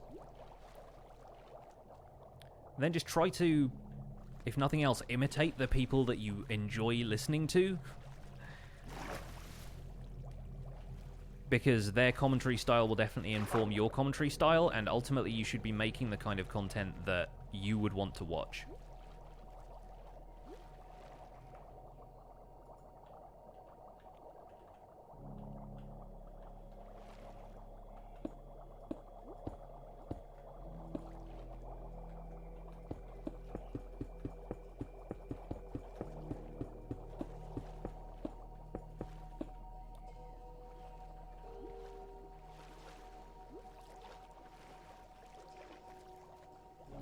Your budding YouTube career ended when you couldn't work out how OBS worked. Yeah, that's also the struggle. Did I already find a witch hut? I found several witch huts. I found a witch hut that is worth turning into a farm as well, but I have not yet actually embarked on that particular task yet.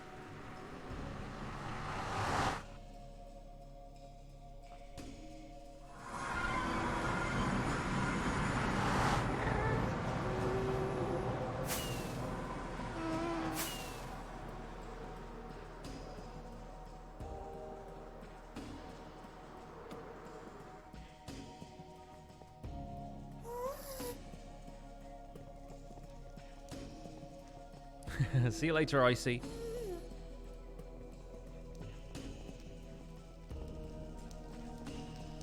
Does that mean I sit around watching my own videos? At first, I really did. But also, let's be real, when you're editing stuff, you do a lot of watching yourself. Like, at first you will want to watch your own videos because that's how you get better. You look at your own videos and you go, what am I doing? What am I doing? What can I do differently? How could I make this better? What do I want to improve? It's not a vanity thing. You're not watching your own videos going, yeah, this is great. This is the best Minecraft stuff I've ever seen. Or that could be a pretty good way of motivating yourself if you actually think that. But for me, at least, it's about analyzing what you're doing and thinking, how could I have done that differently? What do I need to prepare for next time? That kind of thing. Like, anybody who thinks it's a vanity thing to watch your own material is just kind of barking up the wrong tree, I think. But then you edit stuff, you're going to have to listen to your own voice several times over.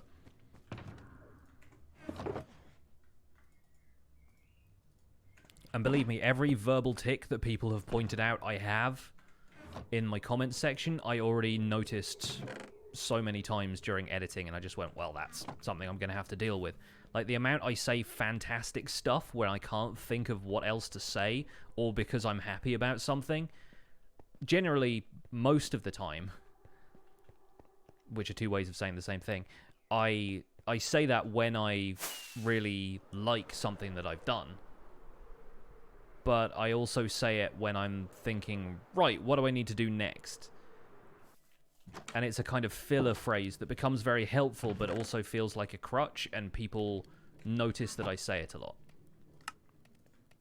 There's nobody who's going to be more self-conscious about that than somebody who has to edit their own videos every day. And believe me, anybody you're like, oh, they've got this kind of catchphrase, like, they know about that. Either they've decided to do it, either it's like a very intentional, creative choice to, like, say a phrase or word all the time, or it's just part of their natural speech pattern that they haven't decided to do anything about yet.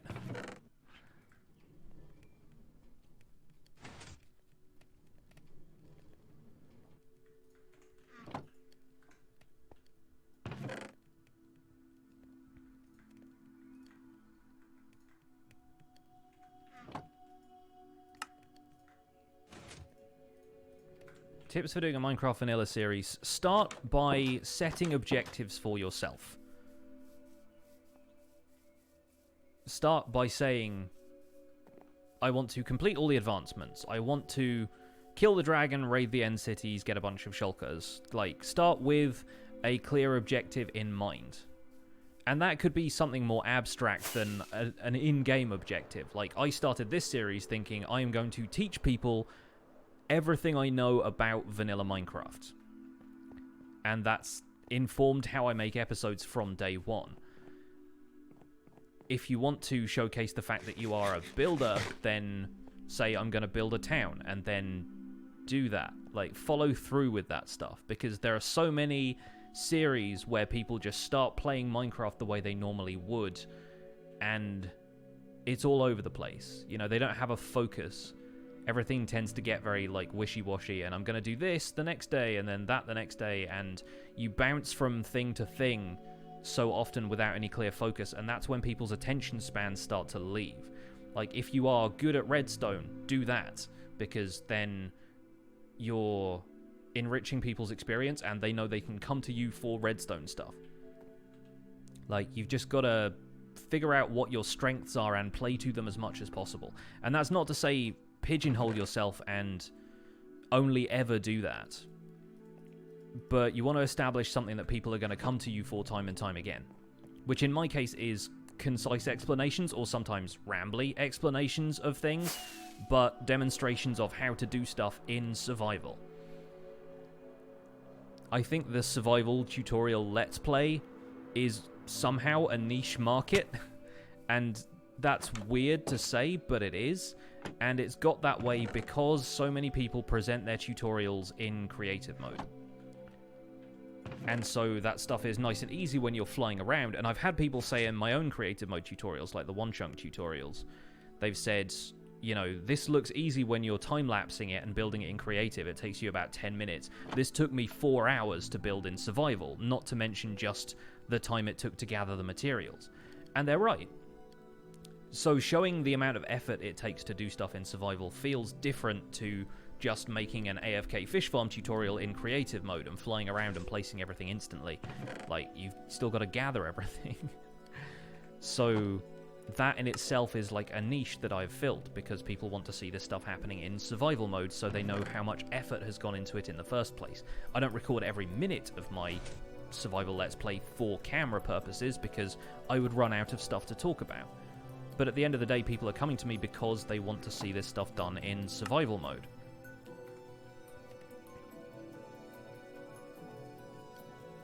And I'm turning my channel into sort of like a Minecraft encyclopedia, like almost like the Minecraft wiki, where you can search for stuff, and I've probably done a video on it at some point.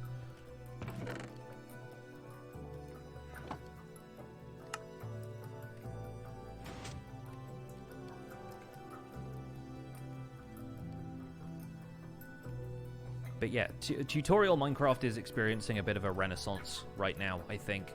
And like, there are tons of people making very well-made tutorials. And it's often the case that folks who make survival or creative tutorials are just seeing like an uptick, and the interest in Minecraft is growing anyway.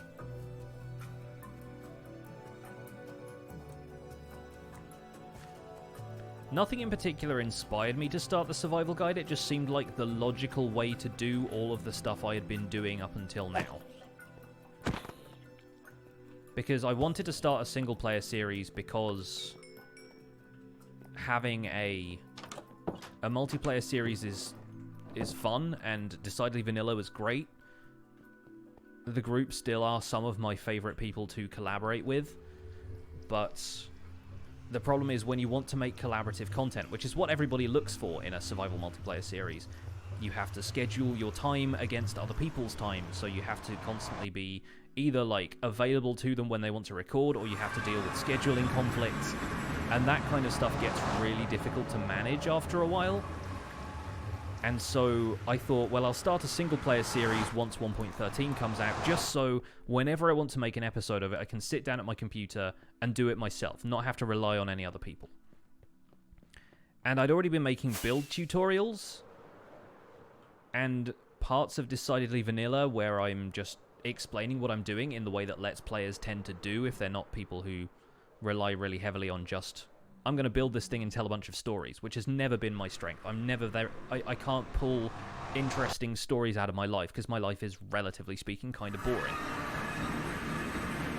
And so I thought, what can I do? I can do a kind of tutorial style where I explain what I'm doing, kind of like I've done with my build tutorials so far. And then the thought occurred, why not just do a series that is like a tutorial of how to play survival Minecraft? And tutorial stuff always did pretty well on my channel, but I was not expecting it to take off in the way that this has.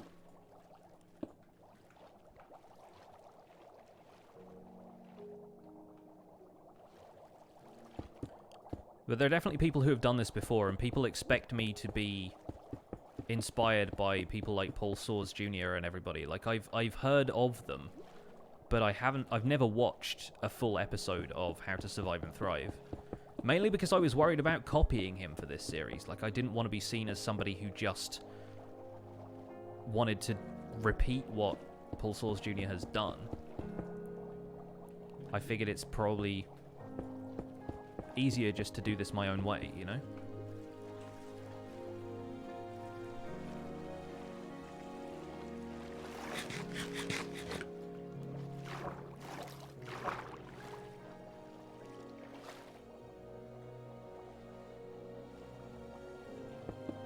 There aren't that many original ideas left, to be perfectly honest.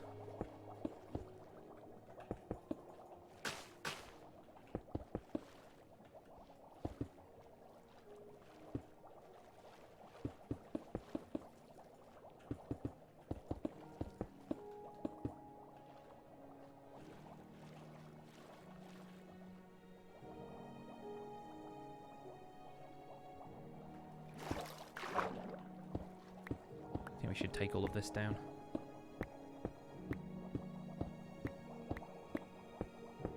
Do I AFK fish? Not really. I don't spend that much time AFK farming anything in this world.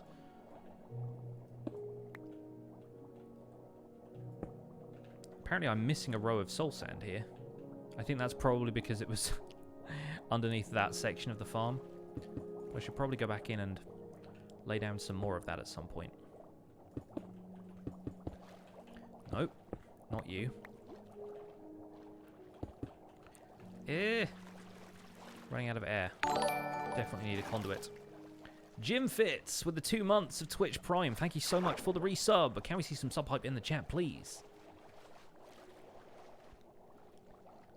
Appreciate the resub, man. Hope you're enjoying today's stream. Hope you guys can see some of this. I feel like that's the other reason to get a conduit, is so you can actually see what's going on here. Conduits. Yeah. I'm doing a bit of underwater stuff right now. Underwater? Yep. So I need to be able to breathe. And I don't know if I have my... No, I don't think it's in here. I've got water breathing potions, which feels like a kind of a waste to use those. If we can make a conduit. That's the weird thing. Like, conduits have sort of made water breathing potions obsolete in a way. CN, thank you for the hosts.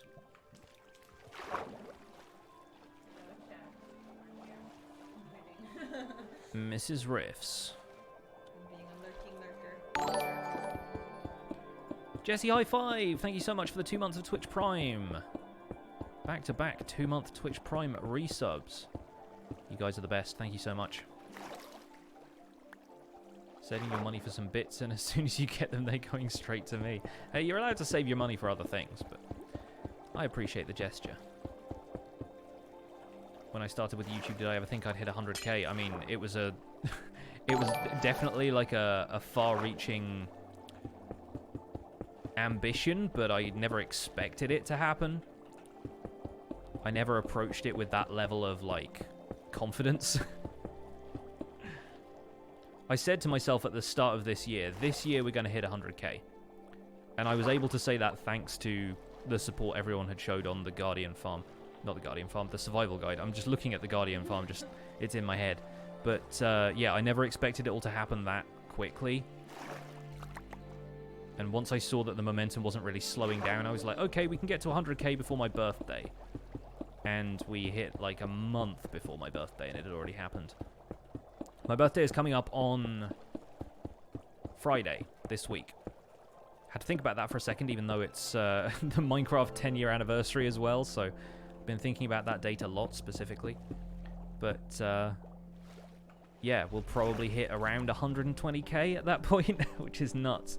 By the way, Trotsky with another Twitch Prime 2-month resub. Thank you so much.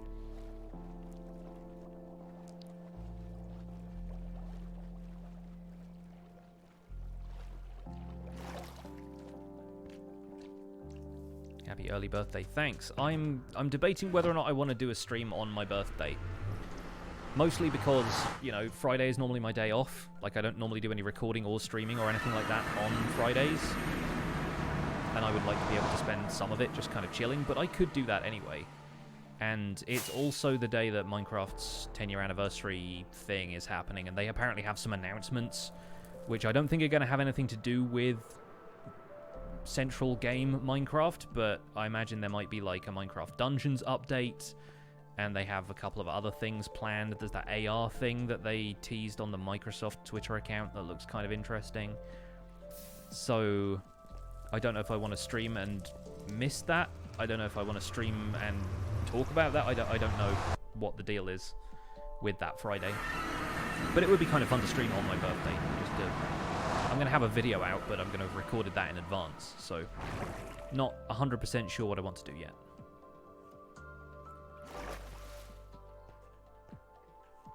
Going to announce Steve for Smash. We'll see. Do I think of branching out and doing more tutorials like the One Chunk guy? Hey! Clancy with the 777 bits. Enjoy your Final Fantasy fanfare. Thank you so much for the 777 bits. Lucky numbers. Yeah.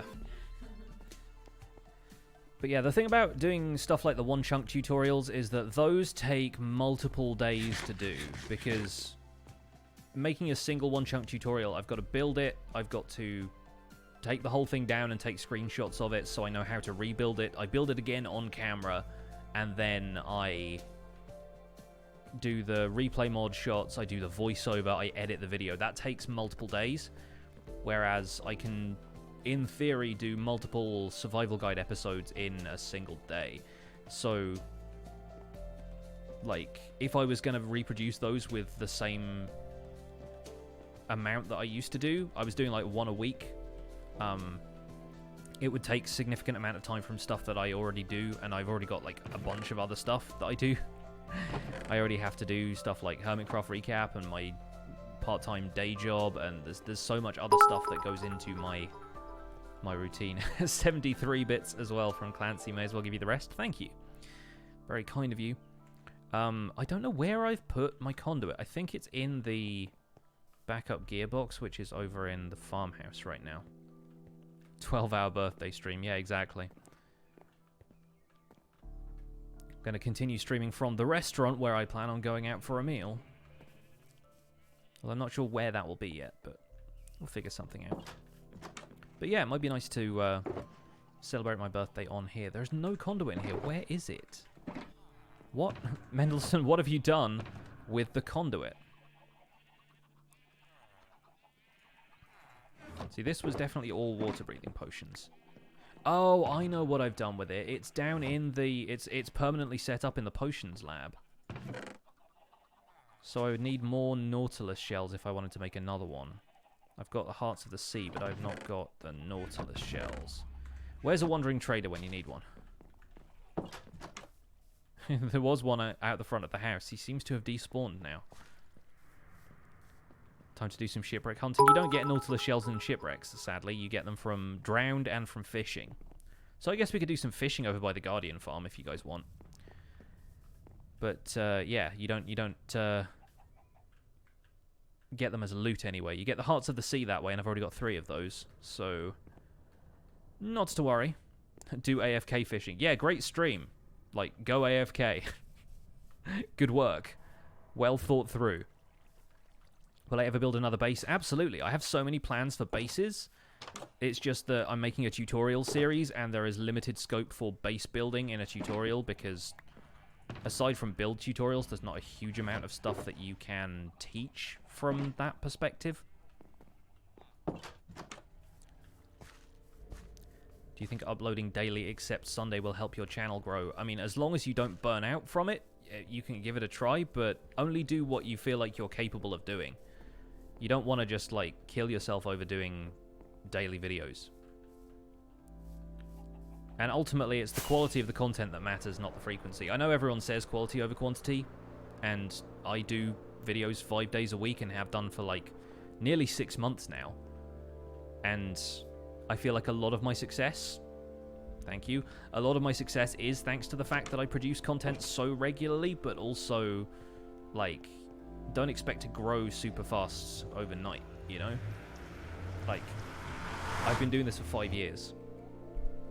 It has been a long time, and for the first, I want to say the first, like, 8 months to a year of my YouTube channel. Are those guys aggro? No, they're not. Okay, good. Like, up until the OMG Chad shout-out, I had 150 subscribers. Like, don't expect it all to just fall in your lap, you know what I mean? It takes a lot of time and effort and practice.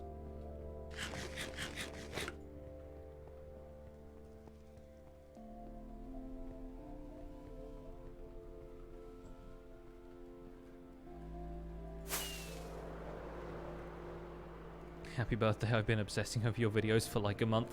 Not quite my birthday yet. It's my birthday week, I suppose. But I feel like we only need 1 day to celebrate me, and we're also celebrating Minecraft on that day too. Mr. Badger Seth, by the way, thank you for the 100 bits.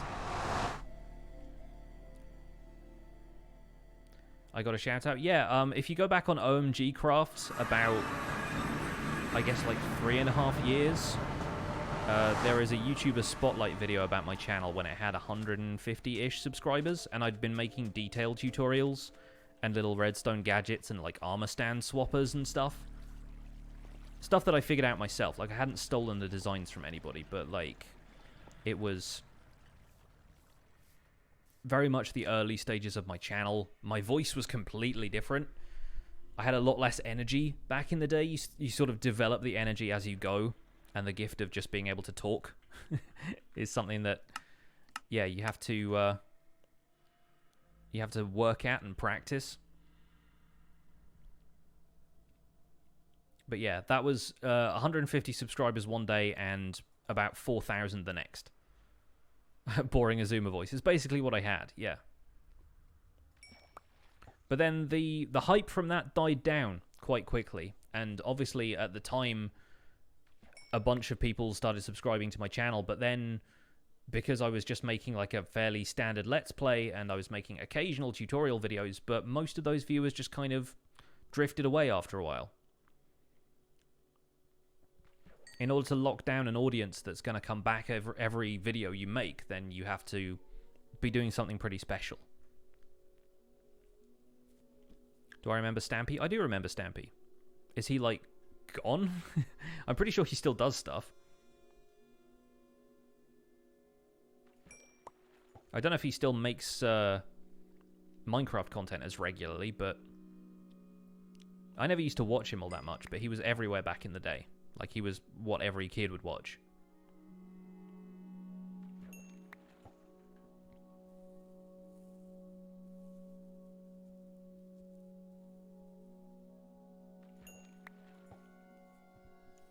Fish up all the Nautilus shells you need, and then a wandering trader with a Nautilus trade shows up.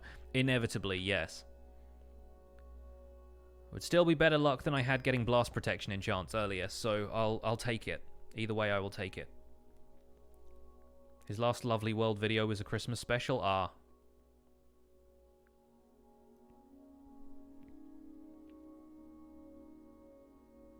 I guess there's got to become a point, though, where you get a little bit tired of a persona like that. You kind of grow out of it slightly. I mean, not that Stampy was going to grow out of anything, but I think he probably has professional aspirations that go beyond just making Xbox Minecraft videos, you know?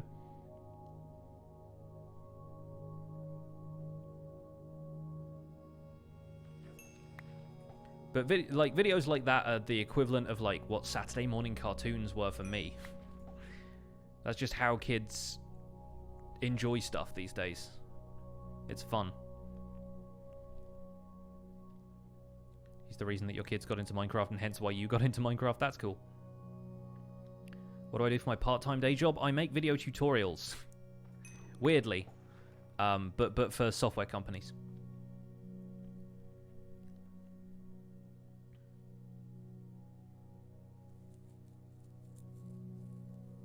If every subscriber shared my channel everywhere on my birthday, it would be a great gift. That is true. Then again, the amount of people that are subscribed to me, I don't get that many views on my videos, so I don't know if everybody who is subscribed to me is still watching regularly. It's funny that everyone sets so much store by the subscriber numbers when really view count is the kind of thing you should be looking at, but that's... It doesn't sound as enticing, you know? It's not like a big, constant number that you can look at. Hey, there's one. Okay, one down, 3 to go. But yeah, subscriber count is this big, stodgy number that you get a silver play button for or whatever, but in the grand scheme of things, there are YouTubers who have millions of subscribers and might not even have enough views on their videos to make a living from YouTube. Such is the way of the beast.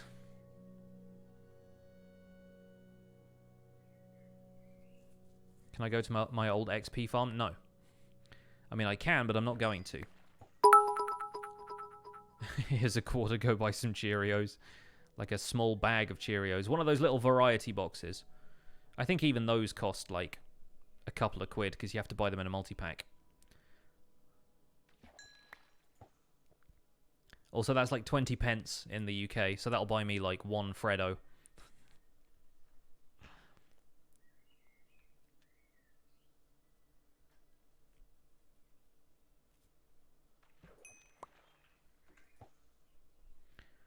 Will I make a drowned farm? Yes, eventually.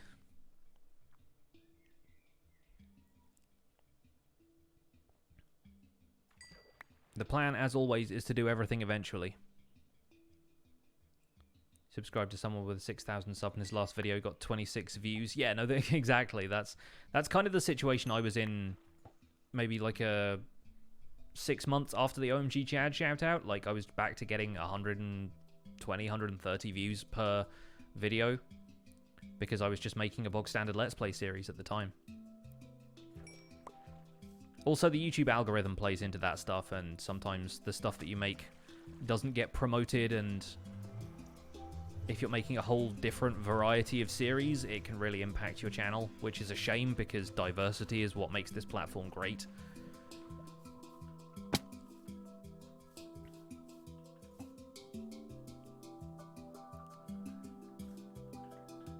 But if you make one video a week that does really well and you make 5 other videos that week that'll do really badly, YouTube isn't going to pick up your channel as much because they think you're not being consistent. So I watch every video from Mumbo. I watch all the Hermitcraft episodes. I don't watch all of his Redstone tutorials. But yeah, he's one of the hermits that I watch for the recaps, so I have to watch every Hermitcraft episode he does. And they're a pleasure to watch, let's be real. Like, everybody on Hermitcraft makes such good stuff. Good, wholesome YouTube viewing.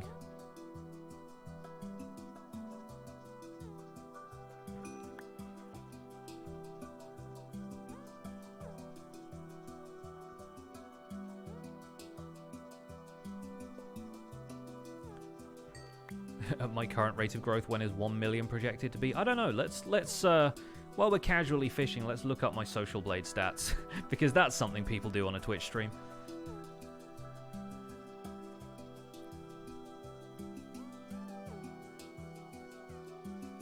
Good variety of playstyles on Hermitcraft. There are, yeah. Like, I watch such a range of people.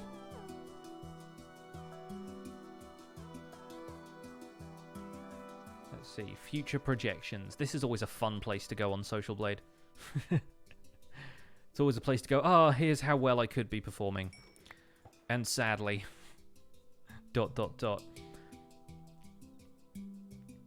So yeah, according to this, I'm going to reach 1 million subscribers in about 2 years. Like it says, I'll hit 250,000 somewhere between 6 and 8 months from now. We'll see. That's also summarizing my entire channel over its full lifespan. It's not, it's not necessarily just taking into account the way I'm growing now. So it might be faster than that, if only because if I keep going the way I am, the growth curve just kind of spikes.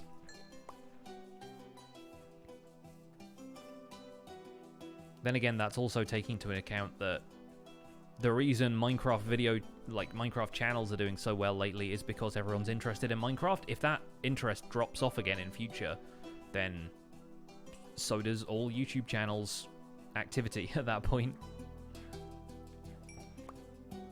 Oh, I tried to fish that fish again.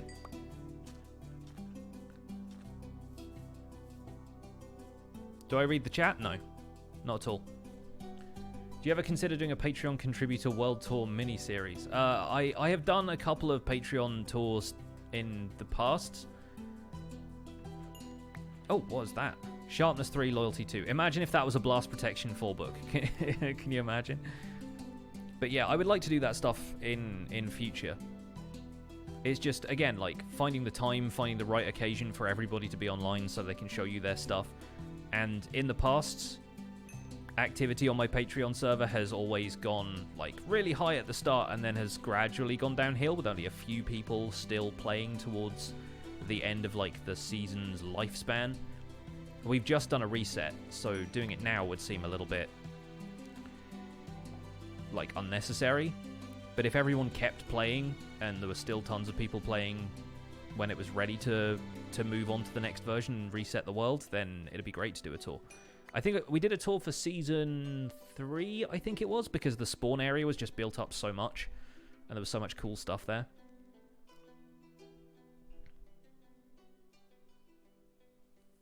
Shouldn't I be at the fishing shack? Yeah, it's a while away. And I mostly just want to remind myself that I have stuff to do here, otherwise I'll just get distracted and I'll go and do something else.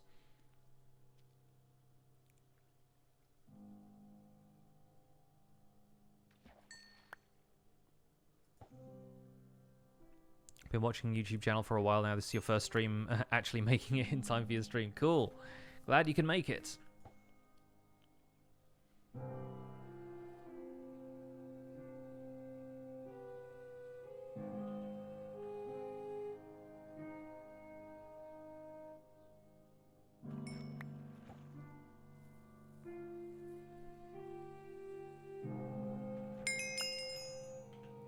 And we just hit 30 levels. Fishing up all this nonsense.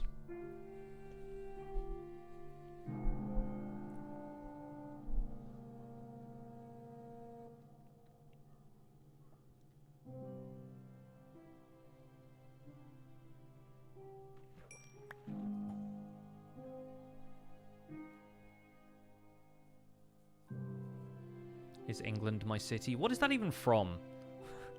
I feel like a lot of people like say that, but I have no idea what that's actually from. People say that to Python a lot. Is that a Python thing?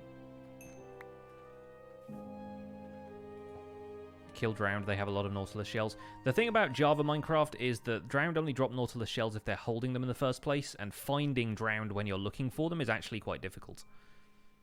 On Java. I know they're a plague on Bedrock, but on Java there are actually very few Drowned out there unless you don't want them to be there, in which case they're immediately behind you.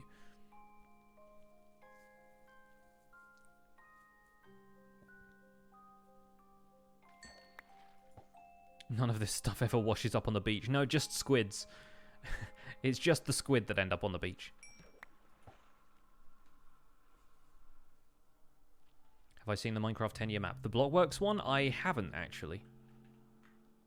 I've seen, like, pictures of it, but I haven't explored it myself.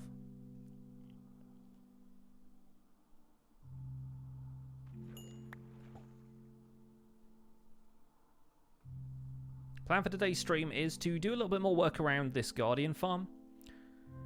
I've already done part of what I wanted to do, which was to get a Blast Protection 4 book to add to my armor.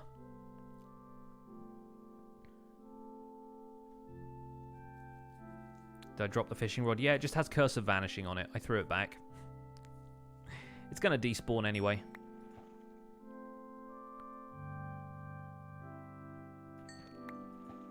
Will I ever build a different theme in the survival series? Yes, I plan to do a modern city build at some point. I also want to build a ski lodge in a snow biome. And like have a ski resort and build like a custom mountain kind of thing there. There's a bunch of other styles I want to build in. The problem, as I would think I was saying earlier, is that building stuff isn't all that great for tutorial videos. Because it's quite repetitive. There isn't really a huge amount I can teach and still call it a tutorial. I'd be happy to make videos of me building, but at the moment I'm very focused on making stuff that people will want to watch. And I'm fine doing building and stuff on streams, but it also... building takes a lot of my focus. It's like Doc M said something about him doing Redstone on camera recently, and he's like, I don't want to do that on streams because I just get quiet, and I don't feel like I'm being entertaining, and also people will sometimes criticize it in the chat, which leads to quite a negative atmosphere. And I'm not saying that's going to happen with building if I do some building on camera, but I have to have a plan for it, and planning stuff to do live is not really something I've done. Whenever I live stream, I just turn up and start talking. It is rare that I've actually figured out what I want to build if I'm building something. Most of the time I'll have a plan for what to do on the stream, but it's not like I've got a bunch of screenshots of a creative build that I'm just going to start reproducing.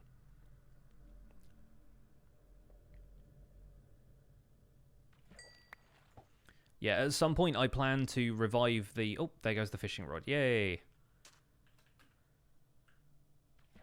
Return to the sea. At some point I plan to revive a project I did in Decidedly Vanilla Season 3 where I was planning on building a museum and having an exhibit for everything. So people asking me to do like a chest of everything, it's kind of what I plan to do. Except I want it to be a museum that you can look around and explore, and it basically has everything in Minecraft and some information about it. And it was such a big project to do on a YouTube SMP server that it makes a little bit more sense to do it here in a single player world, because then I'll be able to have control over when I do stuff on it and when the world resets. I mean, it's not going to reset. Ugh, saddles. Right.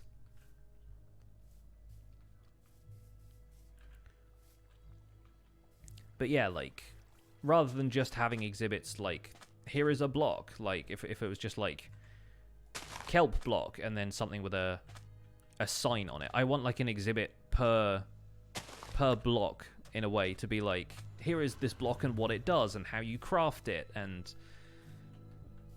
there are so many different variables that you could include there. Redstone exhibit would be like a whole building. Whoa, okay. Lot of particles there. Kind of needed them for the fishing, don't need them right now.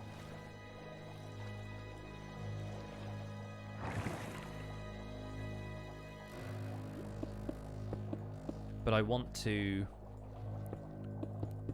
have like a bunch of exhibits for like what redstone components do what, and how they interact with each other, and what gadgets they can be used for, and all that kind of stuff.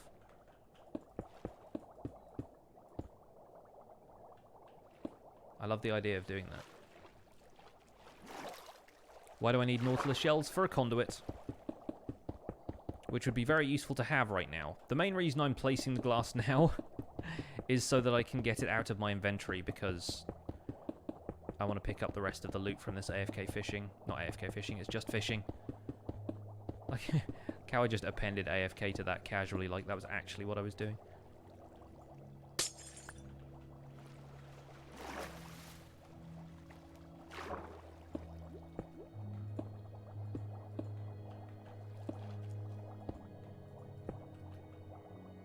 What we're doing now is AFK building. If only AFK building were possible. I imagine with, like, some of the Schematica mods and stuff, there would be a possibility of doing that. If you get enough stuff in your inventory, you just tape down the right click. Go away and get lunch, come back and you built something. Yeah, AFK watching.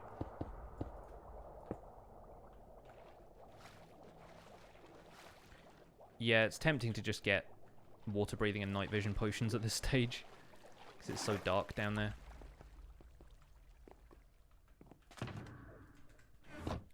What would I brew these potions for if not this?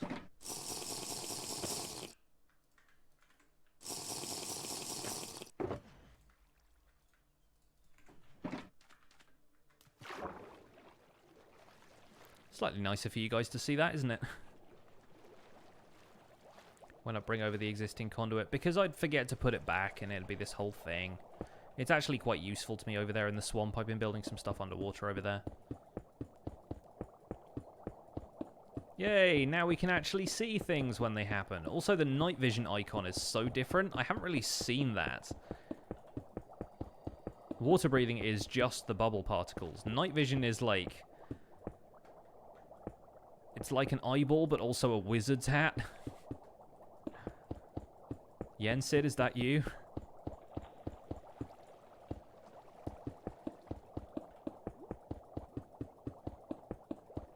AFK streaming as a video.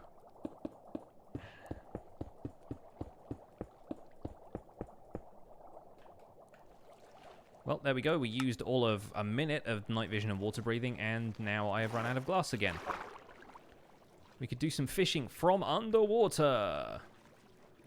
But that would play merry hell with my frame rate.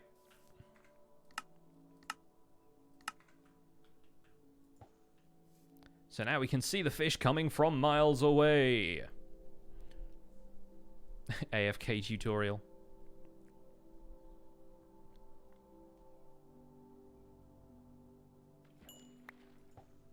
Thought that was going to be another Nautilus shell. I was ready to get excited. Then it was a pufferfish. Sephora with the 250 bits. Some good luck bits. Come on, Nautilus shells. Thank you. I could do without these saddles as well. Throw those away.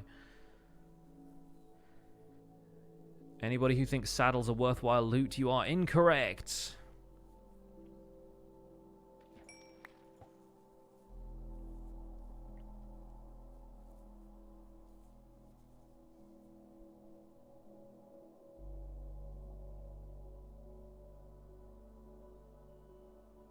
How many saddles does a player really need? One. You need one horse, that's it. Maybe a donkey as well if you wanted to carry some items for you.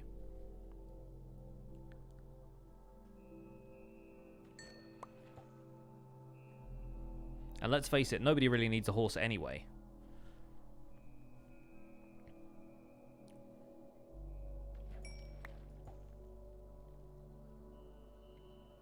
Do I play any other games that aren't Minecraft? Yes. On stream? Not really.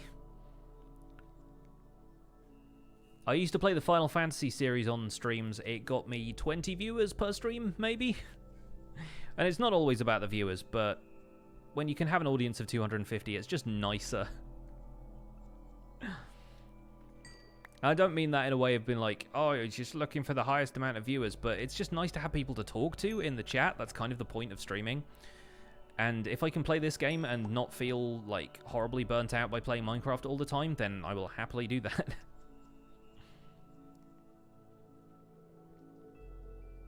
Did I ever sing the praises of the early game donkey? I did not, mainly because the early game donkey was not accessible to me. Oh, we got a name tag that time. Yeah, I did not find an early game donkey, and I definitely appreciate that they can be very useful for players in terms of portable storage before you get shulker boxes and stuff like that. then yeah, there's definitely some stuff that you can use them for. Some definite benefits. But in my case, I like to do stuff that I can demonstrate on camera instead of just telling people about stuff, and a donkey did not make itself available.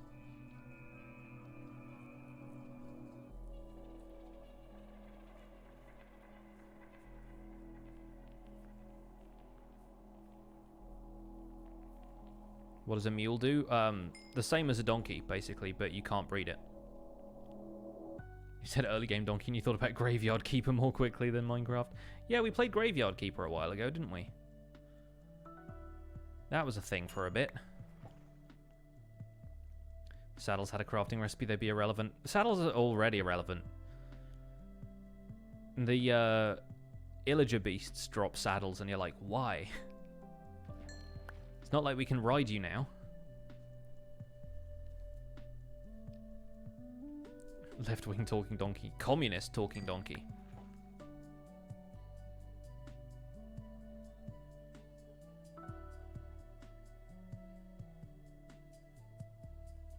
There's a benefit of a mule getting better stats from horses and combining them with the chests from donkeys. I don't know if you get better stats. I thought that donkey and mule stats were always just like the same.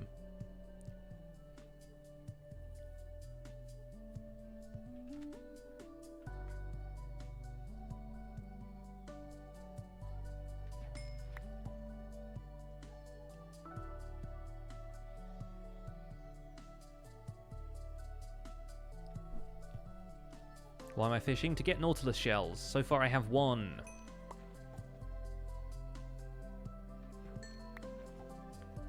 I have a lot of fish, which I do not need. I'll probably be throwing all of these back later because I've got far too many of them at the Guardian farm anyway. Go end raiding. For Nautilus shells?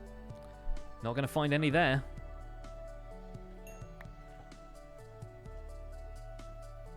Have I considered playing minigames with you like in an interactive stream where we can have Discord and talk to you like other streamers? Yes, I've considered that and decided against it. Mainly because you never know what other people are going to do. I like streaming solo in the same way that I like playing single-player Minecraft, because you're never entirely sure what other people are going to do. And playing with fans is always a bit of a lottery, whether you get somebody who's cool or if you get somebody who's, like, going to ruin the experience for your viewers. Because, you know, I don't want to get big-headed, but I imagine people show up to a stream to see me, and if whoever else is commentating at the time isn't to their tastes, that means I start to lose audience. And I don't know, it just doesn't feel like the right thing to do. I'm not the kind of person who has a great control over that kind of stuff. And also, playing minigames is not really my speed either. You're here for the chat. This is true.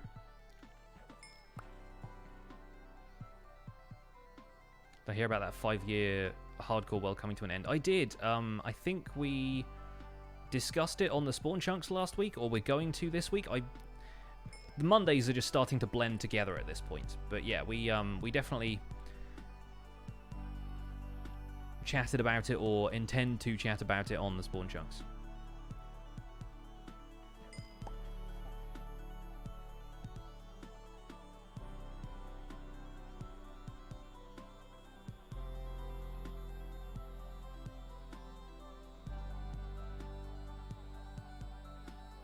Baby zombies are pure evil. They are.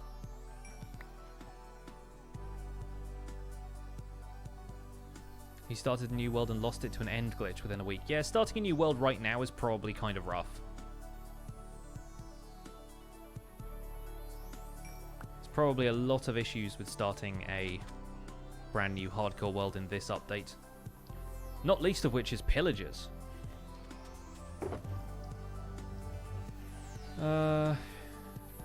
Let's throw these back. Don't need the tropical fish. I'd prefer them alive.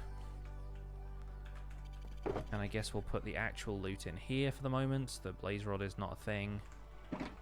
I always keep bones, even if it's just random skeleton drops. Bone meal is so useful. It's like usable for so many different things. that it's just kind of much more worth it to keep that around. Mochaccino, my day's going very well. Thank you for asking. Had some Chinese takeaway food that was left over in the fridge. Had that for lunch. That was rather good. And the recording went well this morning as well.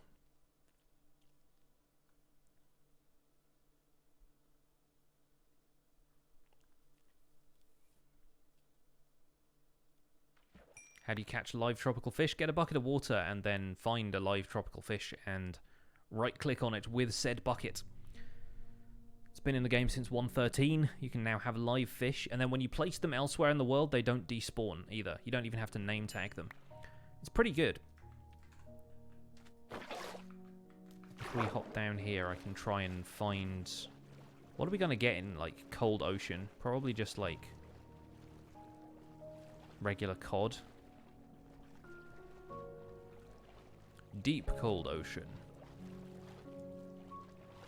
Oh, there may be mob spawning issues. I hadn't thought of that. In before more guardians.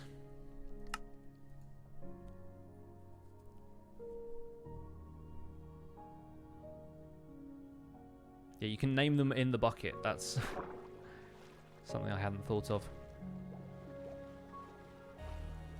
Also, there's a ruin down here. Are there any drowned? Hello?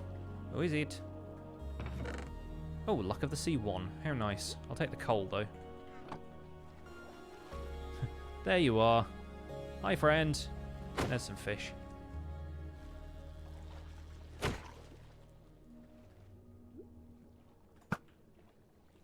Missed him. This is why I don't like fighting drowned in kelp forests. Anyway. Got one. We have a salmon now. Can you build a tank to put them in? Of course. Ah, so many particles. Oh boy, that's jittery.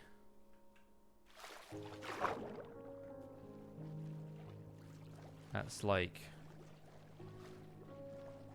Oh, 30 frames. 26. Not good.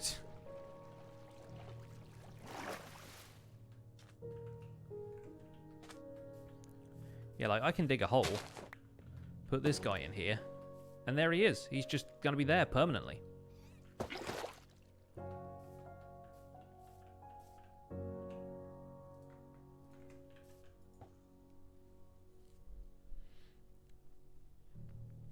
Just joined. What are we doing? We are currently fishing for Nautilus shells so I can build a conduit.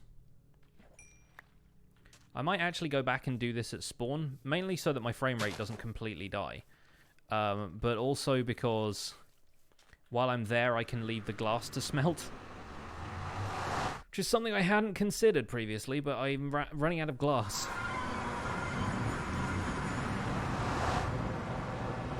I guess I have a salmon now.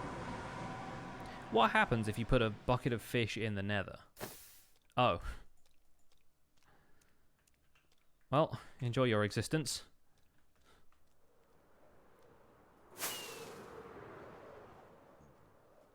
I wasn't sure if it just wouldn't place the fish. It places the fish.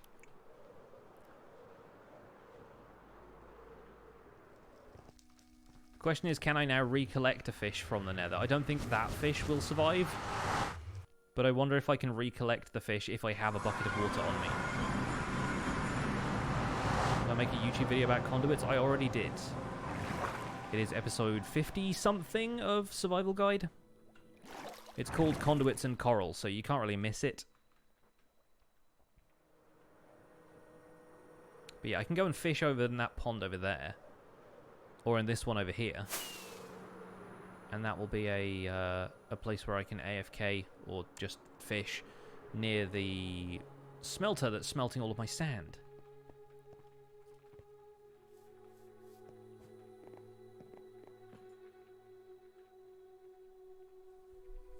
R.I.P. Nether Salmon. You didn't see him die. Schrodinger's salmon. You don't know if he's alive or dead. It would be great if I could open this chest any time.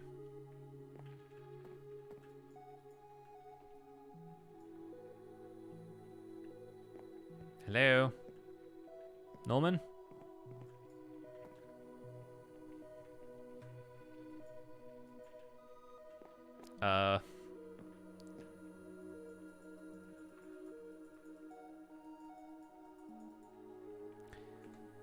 Well...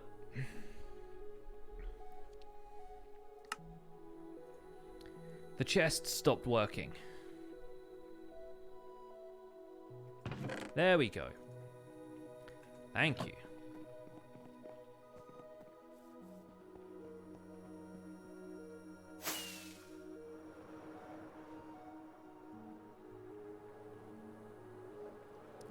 Let's put a bunch of this in the smeltery.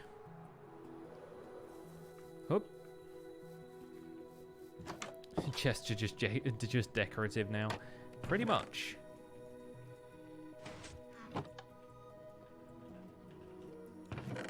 Wait for this to pick up a bit more sand. Yeah, it's fine. It's fine loading itself up. It's just all of the other stuff it has to load during the time I'm playing is the problem. I must have a powerful PC. It's pretty good.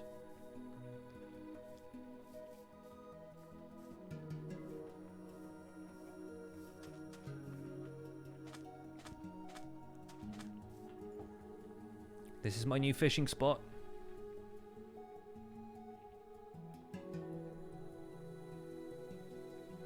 Do I plan on beating the Ender Dragon using beds? At some point it'd be fun, yeah.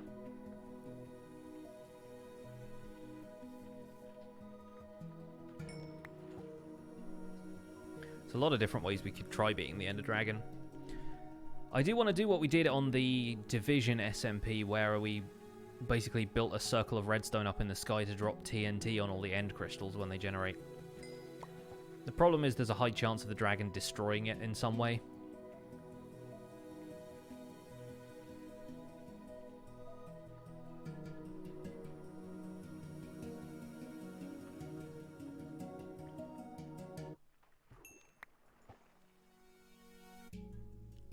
Potential for automation like that possible for vanilla. Just started playing Minecraft again last night after a few years. There's a lot you can do in this game, my dude.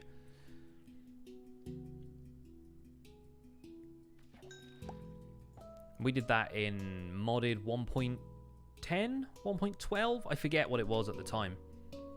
I want to say 1.10 because it was a while ago now. Okay, that fish is just going to go over there. It's fine. I didn't want it anyway.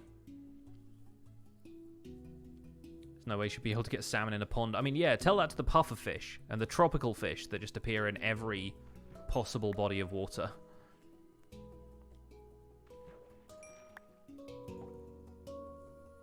Minecraft is cool and broken. Why am I fishing? To get enchanted books. Not cursed ones, though. Would prefer not cursed ones.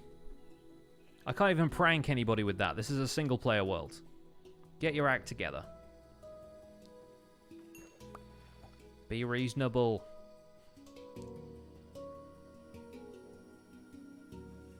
Can you eat a tropical fish? You can. You can't cook it. You can just eat it raw.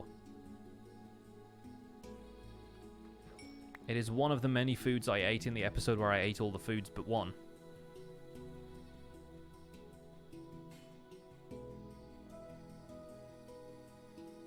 Mending Riptide book and put on a trident. Nice.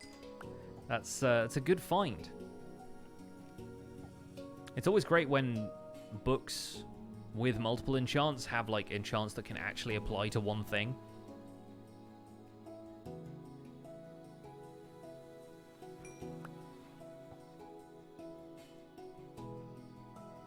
You go get the book. No, it's got Curse of Vanishing.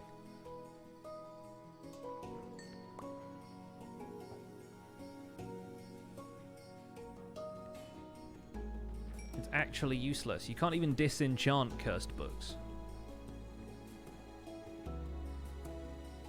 The book will curse itself within 5 minutes.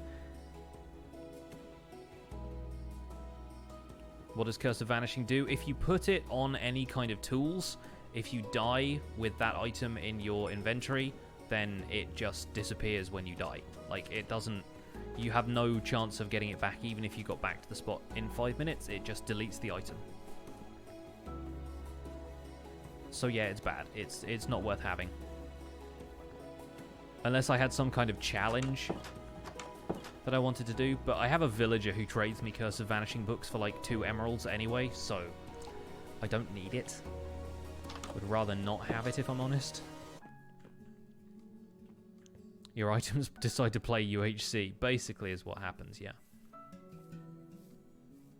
What are we doing today? Today we are doing a variety of things. I've spent the first part of the stream trying to get a Blast Protection 4 book, which we just about managed to do, even though Blast Protection 4 is apparently the hardest enchantment to get in all of Minecraft. Plenty of piercing books, though. If you want piercing, enjoy that. But now we are fishing to try and get some Nautilus shells to make a second conduit, because my first one is built somewhere I don't want to move it. And with that, we're going to apply water breathing to a large area and just do some glass placement around my Guardian farm. Is the Guardian farm affected in any way with 1.14? Nope. It is running quite the way it should. The only problem right now is that occasionally if you leave your spawn chunks via the nether, hostile mobs in the spawn chunks do not despawn. So occasionally you just have to relog the world. You have to like log back in and out. Okay, that's staying over there. You have to log in and out to make sure that hostile mobs will spawn in the new area that you visit. So if I went like over to the Guardian farm in the nether and expected to farm Guardians, I would have to log in and out for it to actually produce more Guardians. How much longer are we going to stream for? Probably at least another half hour, maybe about an hour. And if False Symmetry is still streaming, then we'll raid her, because she is streaming for charity this weekend. Yesterday and today she's been streaming for St. Jude's Children's Hospital, which is always a great cause. So if anyone feels like going over there and showing your support over at False Symmetry stream. I think she started around the same time I did.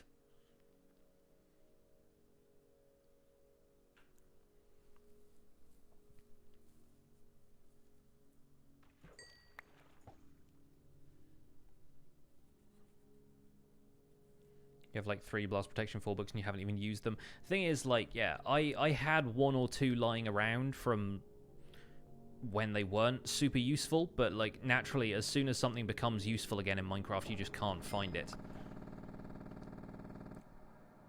It's always really difficult to find something when it knows that you're trying to find it. It's like the stuff never wants to be found. It'll be far more efficient to go and kill drowned. I mean, sure, but where am I going to find those?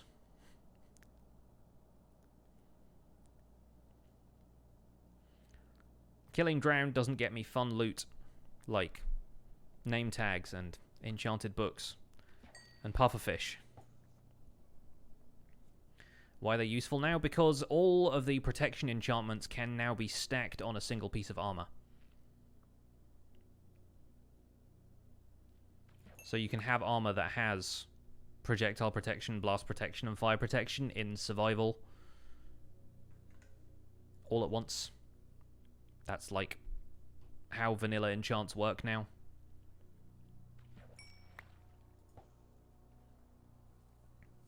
No AFK fishing allowed. I mean, I could AFK fish if I wanted to. It wouldn't make a very good stream, but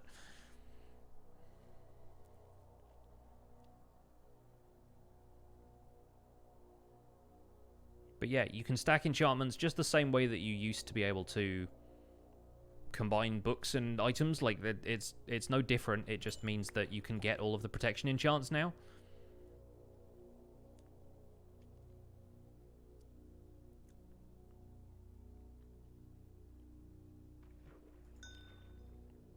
Okay, didn't want that saddle anyway. It's so wacky. The item entity just hits a block and is like, boing, I'm going that way. I'm like, sure. If you're a saddle, didn't want you anyway.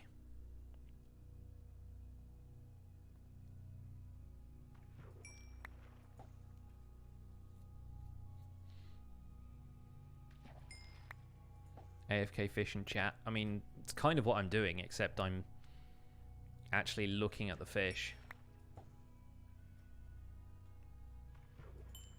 It's not like I'm missing anything that's happening in the chat. Imagine losing your 5-year-old hardcore world to a random baby zombie. I mean, yeah, that's the price you pay when you play on hardcore.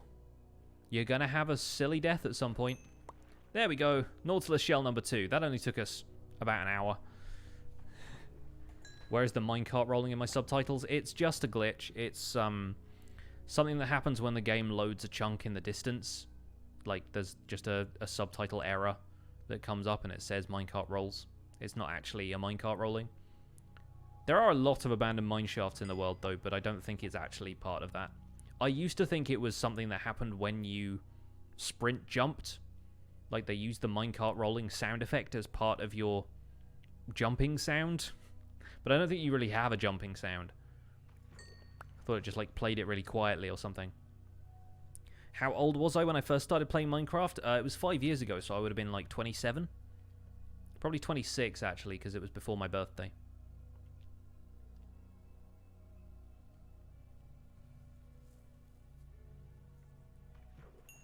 Anyone good at maths want to figure out how old I am from that? It's not like I've kept it a secret or anything. You lost your first decent hardcore world to a glitch.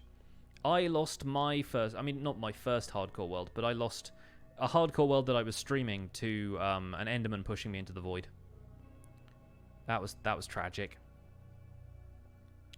How do you stack the blast protection and fire protection? You just get a book with them all on, and you combine it with your armor and an anvil, and it works the same as any other enchantment combination thing has ever done. That is a bow with flame. I do not care. You were 51 when you started playing? Nice. Sounds like a good time to start. 32 on Friday? Yes. Correct. What was my first impressions of Minecraft? I actually learned a lot about Minecraft before I ever started playing it. And my first impression was that I didn't know what the hype was about. Because, yeah, people were building cool stuff in it. There was somebody who built like a scale model of the Enterprise. I was like, that's pretty good, but it doesn't look like it has much potential as a game, and the graphics don't look very good. I don't understand the environment where everything is a block. Then I played the game. And the rest is history. It's just got a charm to it, and it's got a fairly simple set of rules that just apply to so much of the world. You just need the right tool to acquire whatever block you're looking at. There isn't really any block aside from bedrock that you can't just get. And it just has that kind of sandbox, if you dream it, you can do it mentality that I really like.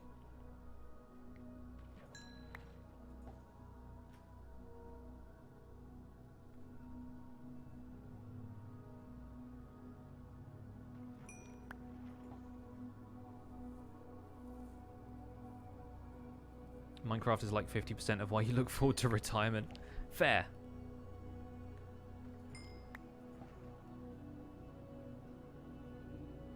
Yeah, it's funny how Minecraft lures you in by not seeming like it's all that interesting or complicated. And then you get below the surface and you're like, oh, okay. This is going to ruin me.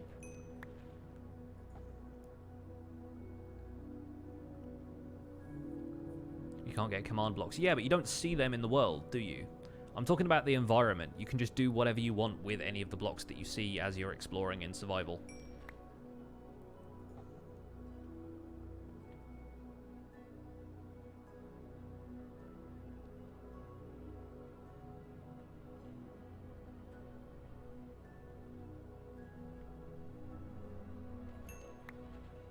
It's like AFK fishing, except without the AFK.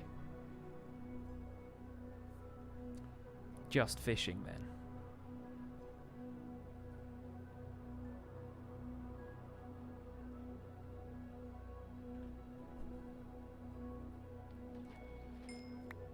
It's funny how a lot of the early videos I watched was, a lot of the early Minecraft videos I ended up watching were modded Minecraft videos. But I think the first vanilla series that I ever really got hooked on was Achievement Hunters series, I guess, which is not the greatest like survival Minecraft series in terms of like how to play the game and what I do now. Andy Frank with a Twitch Prime sub, thank you. But yeah, I used to watch a lot of Yogscast, and so basically everything they were playing would be like Tech It or have some kind of like Kingdoms mod in it or something.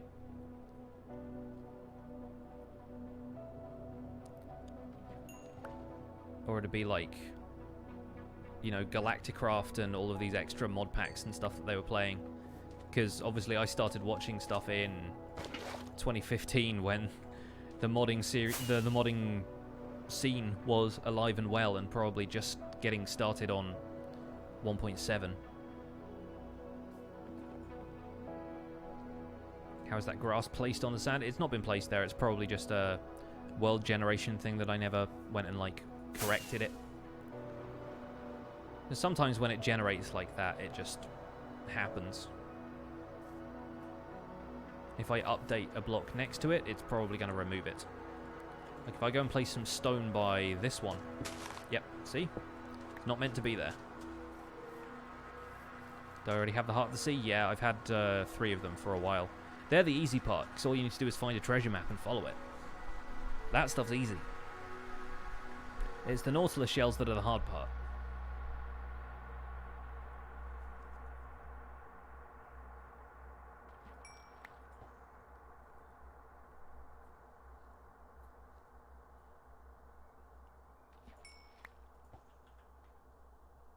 You usually play with the Minecraft music off. I usually do as well. I'm just playing it through a media player right now.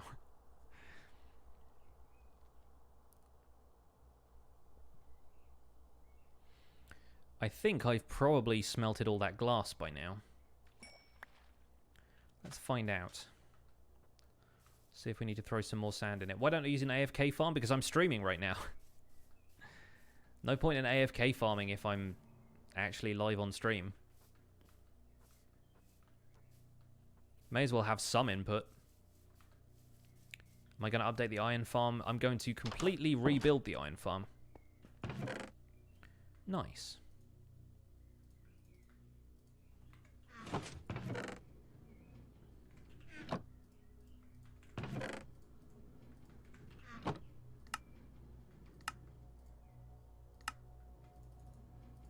Oh yeah, it's not a one-to-one exchange there, is it?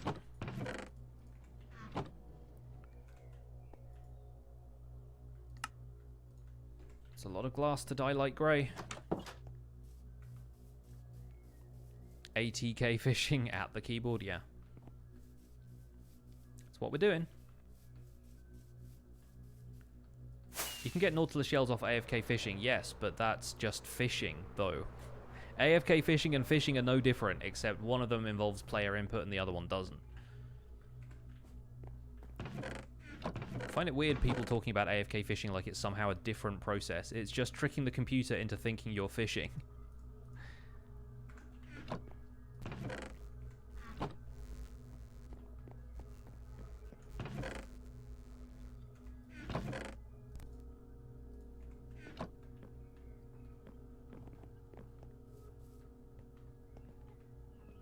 Yeah, it's just fishing where you don't have to worry about your reflexes and timing playing into it at all.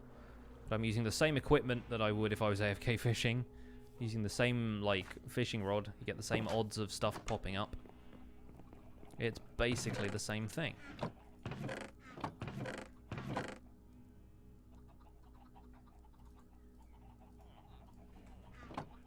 Anyway, let's make some more stained glass.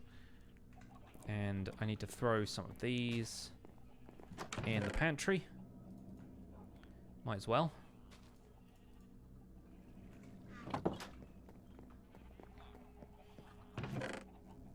Put pillagers or vindicators in the castle prison. I would, but that causes issues with raids.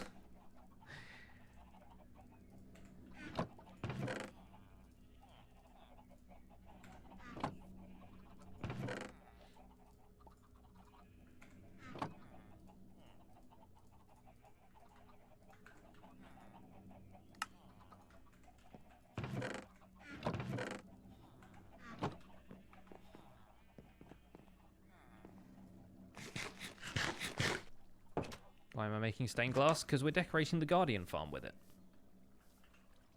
I need more bones, though. It's really weird having to turn squid ink into black dye and bone meal into white dye now. It's very strange. Just not quite used to it yet. So that's another stack or two of light grey. Yeah, it's a full stack, that'll do.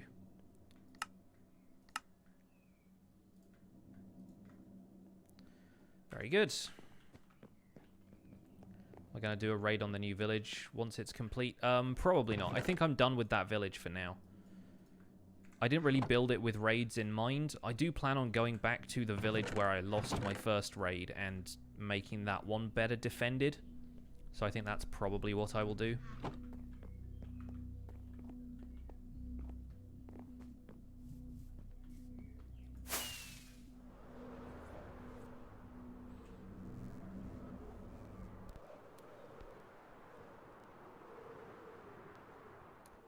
Everyone who calls AFK fishing cheating has no issue breaking bedrock for farms. Everyone who calls AFK fishing cheating is not necessarily aware of what they mean.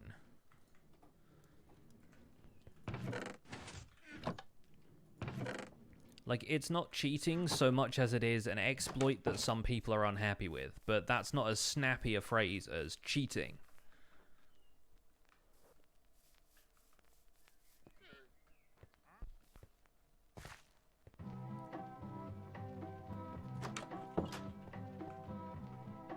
I feel like rail on TNT duplication is cheating because you're actually duplicating stuff that would take other crafting resources and stuff to acquire.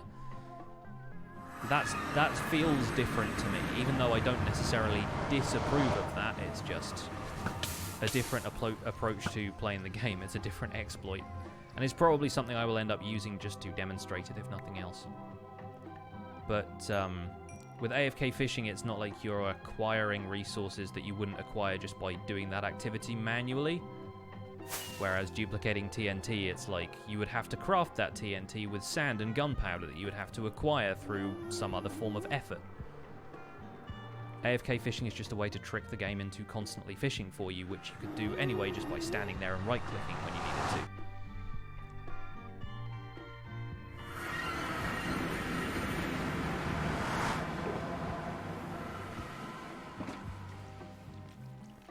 Anyway, we're back here and I need a conduit again.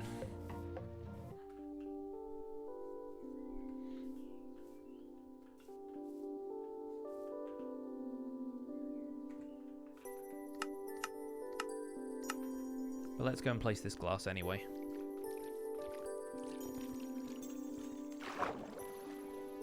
Or I suppose we could go and find and kill some drowned, but that would require mobs to be able to spawn, so...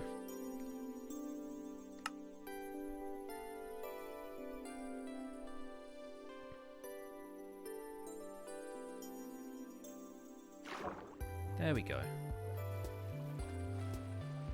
Let's go looking for Nautilus shells.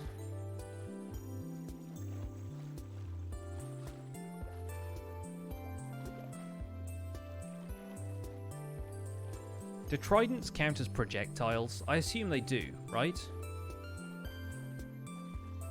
So in theory, if I get attacked by a drowned throwing a trident now, it's going to hurt probably a lot less.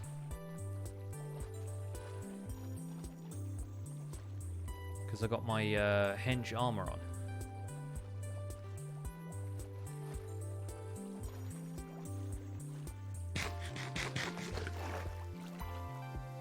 Now I just need to find a ruin. Am I playing in the pre-release? Nope. Nope, we're in Vanilla 1.14. I haven't used the pre-release since last stream, and even then we only did it for a quick test run. Still too many bugs. Hello, do you have a Nautilus shell? Didn't think so. Reminds you of Subnautica. I have not played Subnautica, no. I saw another drowned over here, and now he is gone. Where you at? Oh, there you are. Thank you for making yourself known so I can kill you. I was hoping I could fish him over here. Not so much.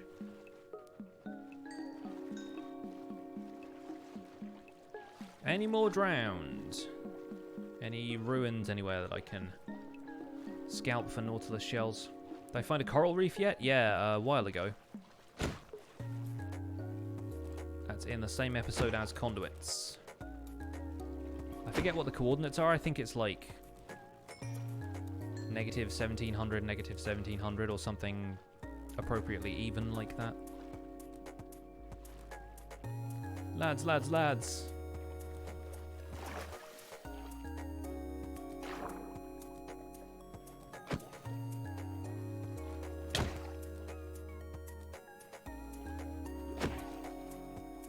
Pre-release ruined your villager trading. You can't get items from them now. Oh no. That's a shame.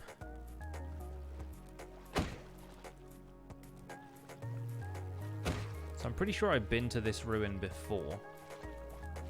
So I don't know if we're going to get new drowned spawns here.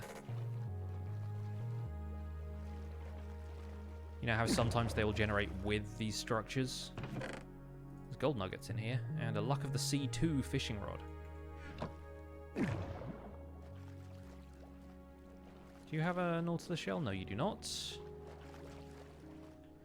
Cool, I guess.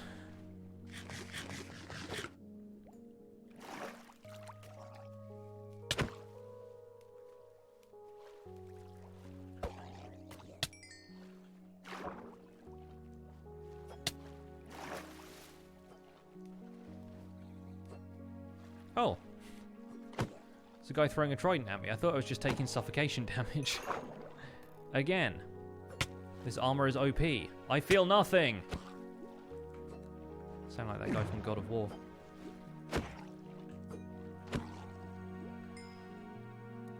I think he only dropped rotten flesh.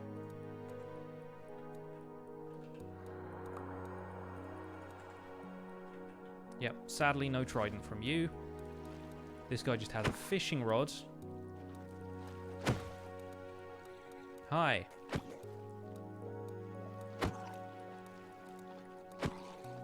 Didn't even drop that.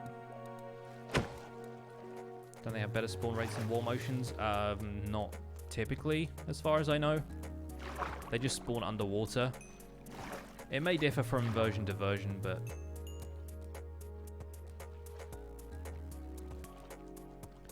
in Java, at least, you just search underwater until you find them.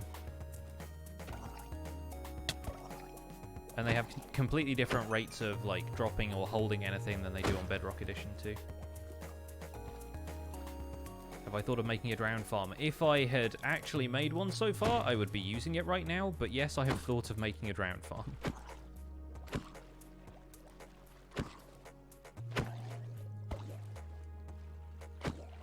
I know it would be convenient at this stage. Yeah, zombies converted into drowned do not end up holding items in Java Edition. And they don't have a natural chance to drop Nautilus shells in Java, which I'm pretty sure they do in Bedrock.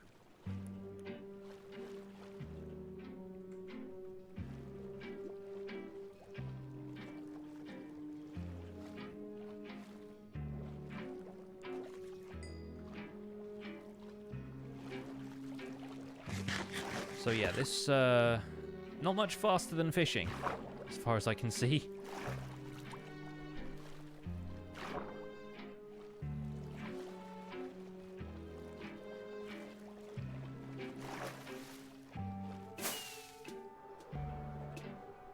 Something Bedrock has better than Java. Bedrock has a lot of stuff better than Java. Take, for example, render distance, currently.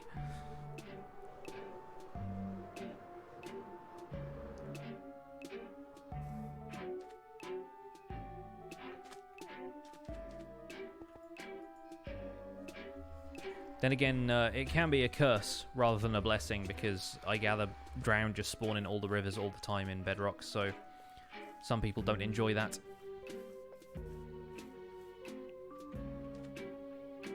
Yeah, and Bedrock did take 3 years to get shields, which Java has had for a while.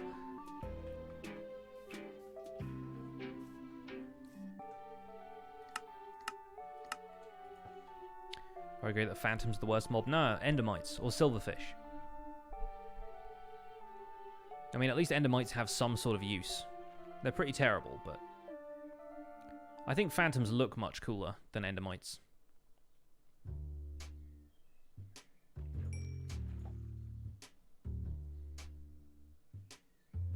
Drowned are the worst mob. They get in the way so much. Yeah, that's the opinion I've seen of most of the Bedrock player base. What use do endermites have? You use them as bait in enderman farms. Because endermen will aggro towards endermites and try and kill them. And you can just trap one in a minecart and then get the enderman to run towards it and then fall into a drop that, yeah, is usually pretty easy to prepare.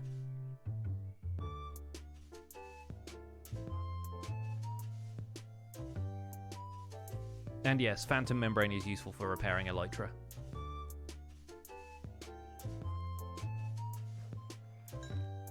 Phantoms are also very easy to avoid. You just sleep often enough.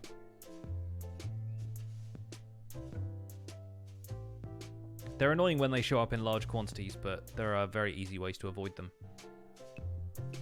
Whereas silverfish, oh, we got an enchanted book. What do we get? What can I even throw out here? Let's throw the kelp out.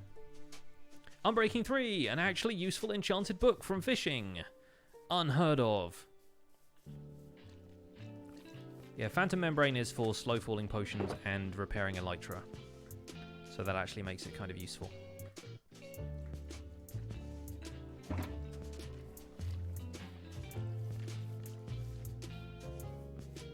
They use silverfish to farm gravel, really?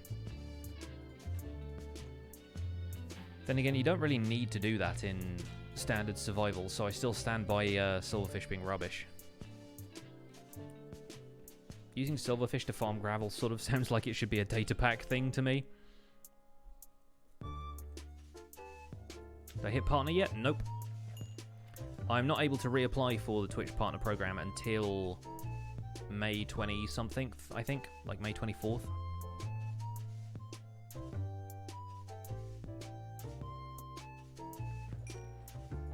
It's another saddle, don't need that either.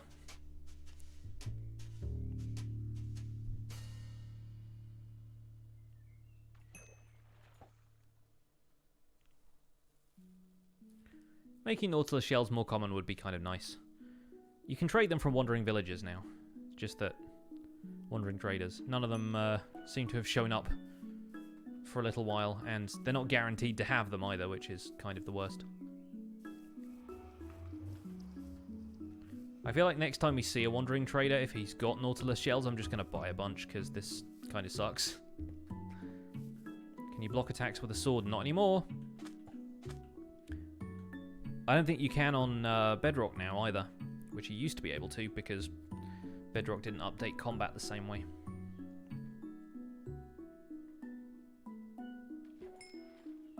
That's a tripwire hook.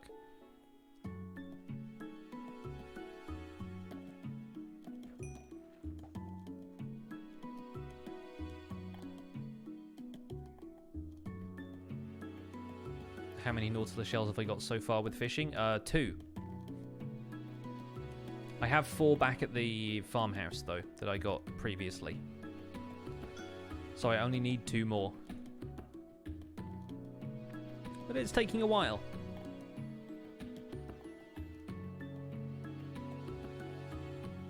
Those potions are starting to look really inviting, aren't they?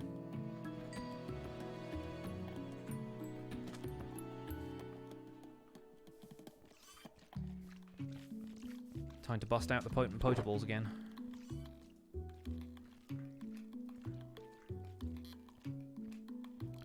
Night vision, water breathing.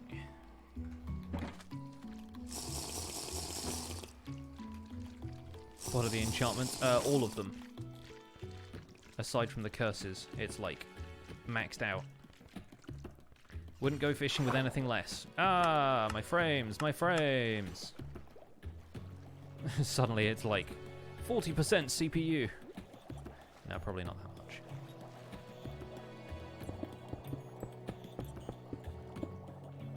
See, it was so great previously when this didn't happen. Get in the farm, you fool.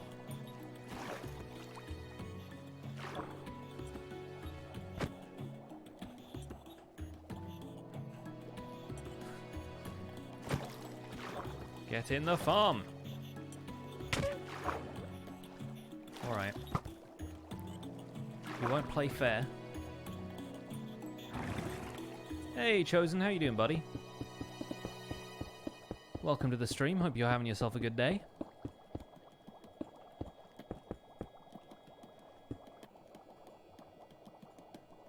Oh, hi. You turned up, then. See if we can get him into the farm.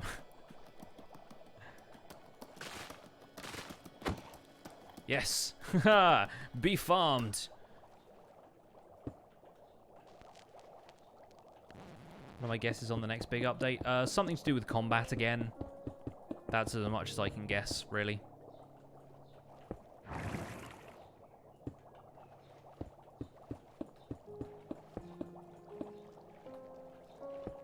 Purple columns hate FPS, always. Particles to minimal makes everything a little bit more bearable, but yeah, this is not good vibes.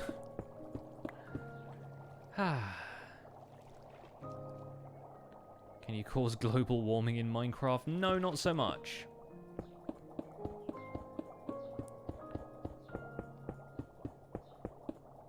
That does sound like something they would do in Terra Firmacraft, though. Or Tough as Nails.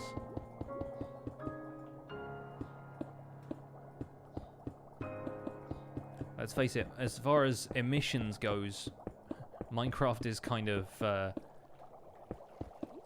a little bit more straightforward than that.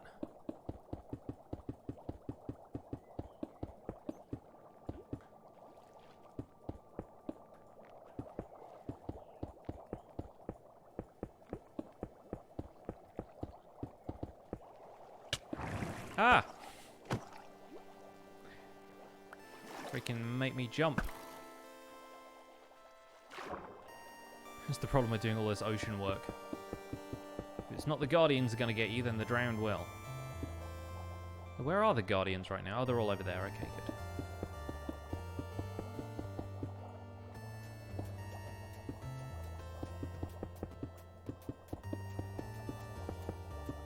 Think they'll add more ores? Probably not.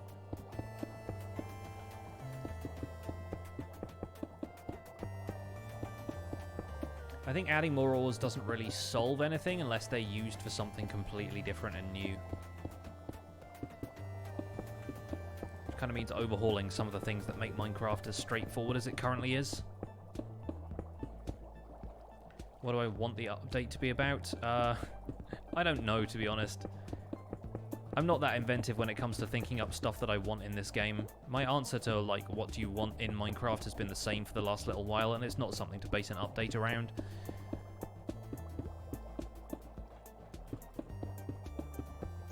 Nautilus ore. Fossils, basically. We already have those, and they're just made of bone blocks, so kind of be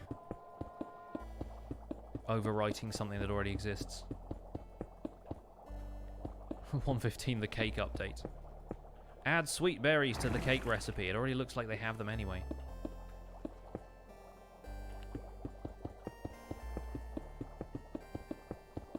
If they're still going to update the biomes in the order that they got voted for, then one thing we know about 115 is that it's potentially going to have an update to savannas. Getting ostriches and termites and stuff. I still want to know what the termites would actually do if they weren't just another version of silverfish. If I found a fossil in my world, I've been told where one of them is by somebody who was playing in this world and suggested that I should go and check one out, and I was like, I have no idea where one is. But apparently there's one in the swamp underneath where I'm building Old Town. So I may go and investigate that at some point just to prove to people that they exist, if nothing else. But generally speaking, I have not found a fossil like while I've been out roaming the place. I don't do much caving, though, and there's no way of finding fossils other than just spontaneously coming across one when you cave. Or, I guess, you can maybe find them if you go into spectator mode, but even then they're quite difficult to find. I would love to turn a fossil into, like, a kind of, like, archaeology dig site area or something. Actually have it look like it's been excavated. But in the swamp, that's not going to be as easy to do.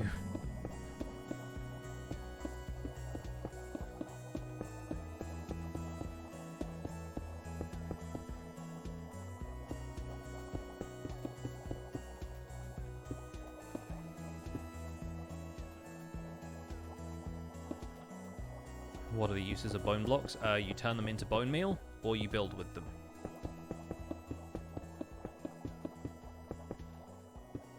And you might think that's fairly, like, straightforward, and yes, it is. But if you consider some people play on peaceful mode and they don't have access to bones, because you only get those from skeletons, or maybe, like, occasional loot chests in desert temples and jungle temples. Finding a fossil, if you're playing on peaceful, would be such a windfall in terms of having bone meal to do stuff with. Alright, folks, that's all the glass we have for today. We got most of that wall done. So I'd say we've done like a wall and a bit now, with the half of the front side that we've already done. So we can come back and do some more of this on Thursday, maybe. But yeah, mostly I just want to make sure these guys don't leave the farm at all. And I need to put an extra row of soul sand at the front there. Is this a kelp farm? This is not a kelp farm. This is the ocean, which I guess technically counts as a kelp farm as well. Why are there people playing in peaceful? Because some people don't want to fight mobs. Maybe it causes them too much anxiety. That drowned is actually not going in the lava because of the way I've built this. Get in the lava.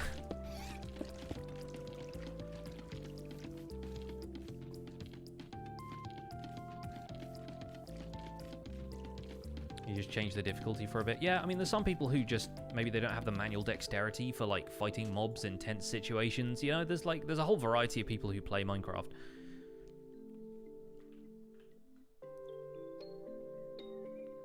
They're just covering their bases. Sometimes it's nice to play on peaceful as well.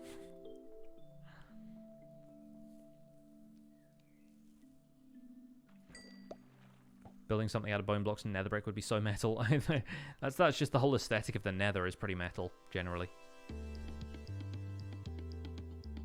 You play just peaceful because you don't find combat interesting. Yeah, exactly. Like, some people just aren't into that. Dynide with the 2 months of Twitch Prime. Thank you so much for the resub. See some sub hype in the chat, please.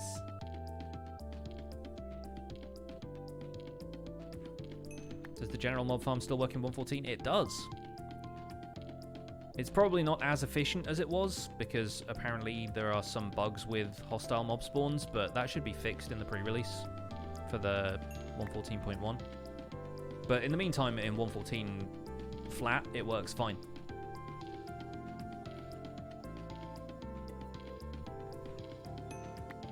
Building out of anvils is metal. Pretty much.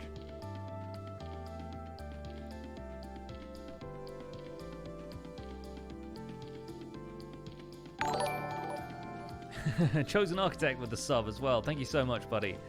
Enjoy your emotes. Welcome to the Pixels. You are 1 in a million. Appreciate the support. Just found out I stream. Hey, I've been here for years. Don't call it a comeback, etc.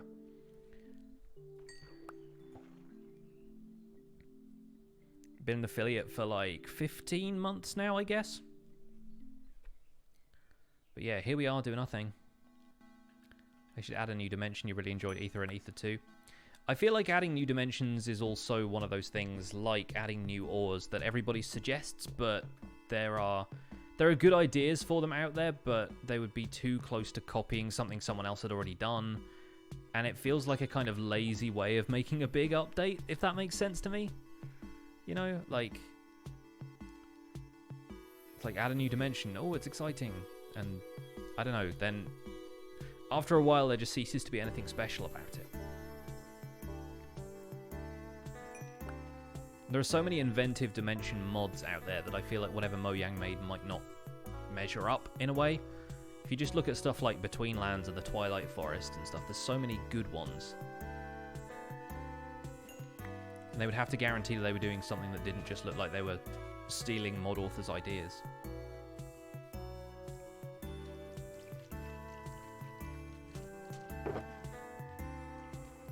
Just make a dimension with guns. It's like the construct from the Matrix. Just a white room with guns in it.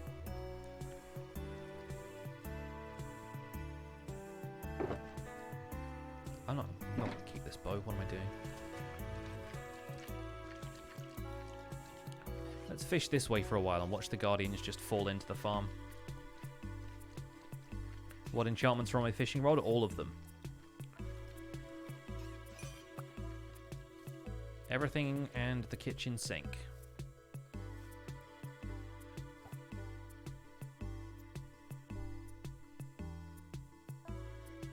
Infinity fishing rod. It basically is. It doesn't use any arrows, so technically yes. Thanks for the lily pad fishing. I will use that to continue fishing. My favourite wood type is probably spruce, although I've been getting into dark oak wood lately.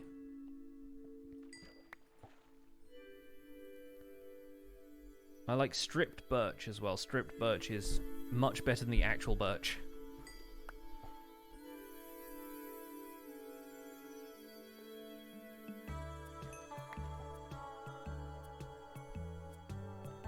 Started watching the guide a few days ago and now you discover that I'm on Twitch. Congratulations, you made it.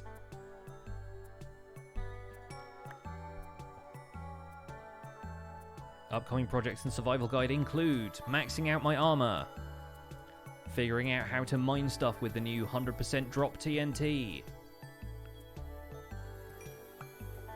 probably going back and doing an Enderman farm and a creeper farm and a witch farm and various other farms that I've promised people at various other points.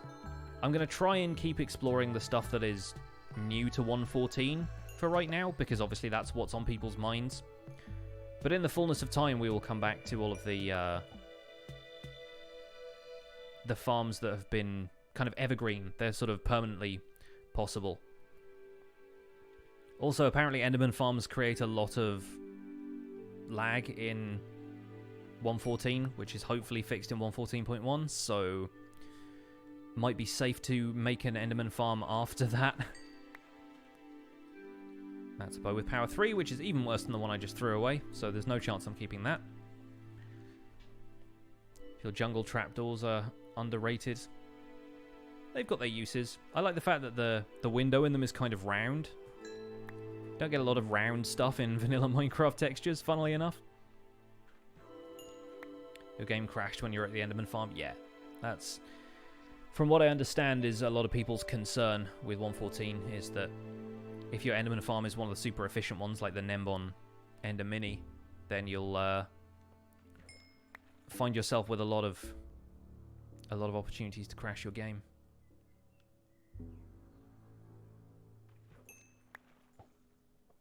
But then, yeah, there's tons of stuff I can do to upgrade the farms I've already made. Like, my mob farm just has 1 spawning floor. I can make a better mob farm that has 5 or 6.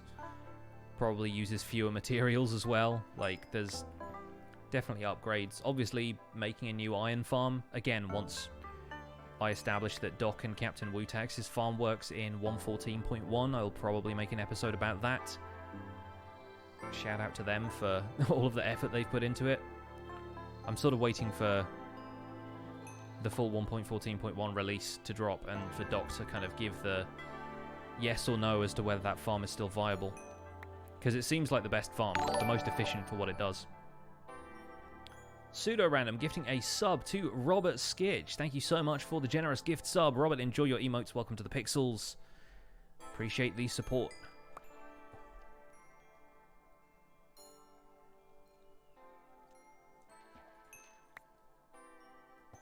Who's excited about Minecraft Dungeons? I am. I'm kind of curious about that whole experience and how it's going to go down. Also, if any of the stuff from Dungeons filters back into vanilla Minecraft.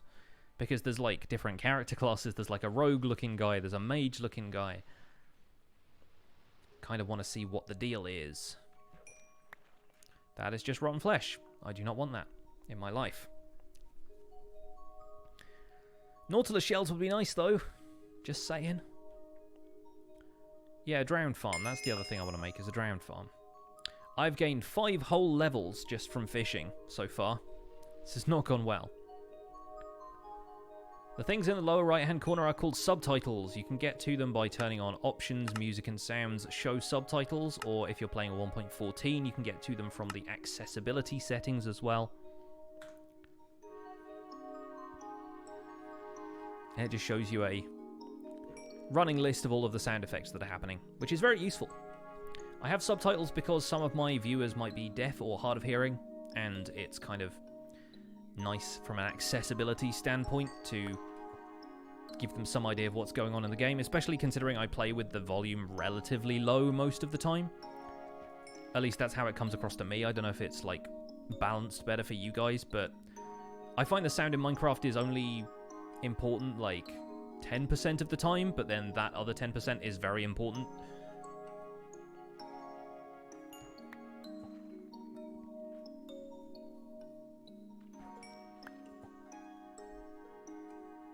Guardian flops. They do that a lot. They flop, they moan. They're just generally, you know, a little bit lethargic.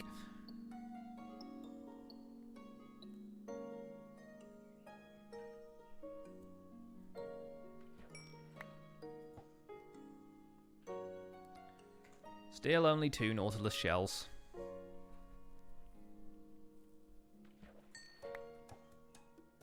Best sound effect is Vex Vexes. It is, yeah. Vindicator vindicates. I also find subtitles really useful for telling which direction a cave is when you're caving. Because so often you're not sure where that bat noise is coming from, and the subtitles literally tell you if it's coming from the left or the right. So it can be kind of cheaty if you're using that in like a UHC to find a cave. But I kind of like having subtitles on for that reason.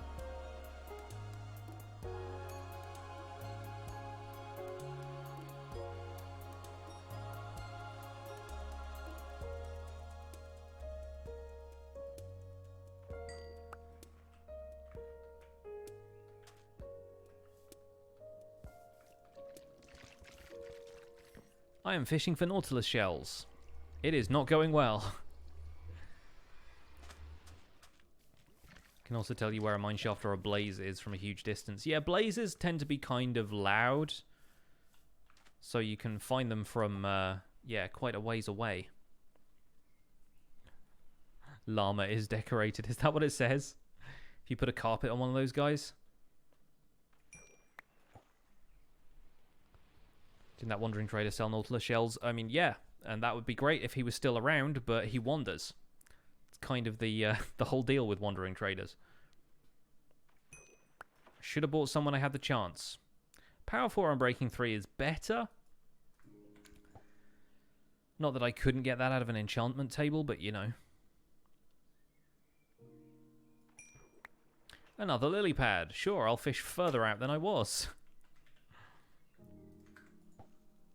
Pretty soon we're going to have a path of lily pads that leads all the way back to spawn.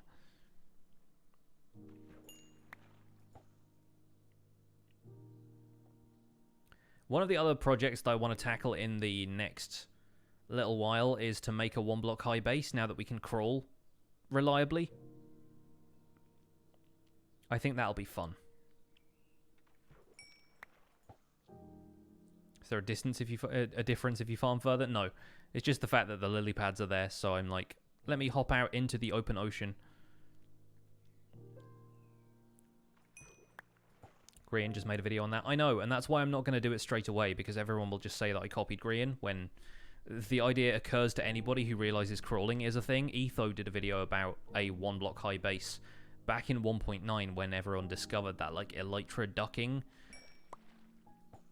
like, option that elytra ducking kind of skill, I guess. The concept has been around for a while, but there's never been a better time to make use of it because of how you can do it without elytra now. You can just do that with a trapdoor.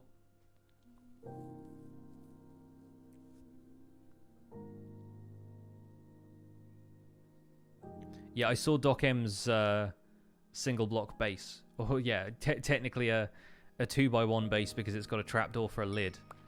But that's super fun. I like that.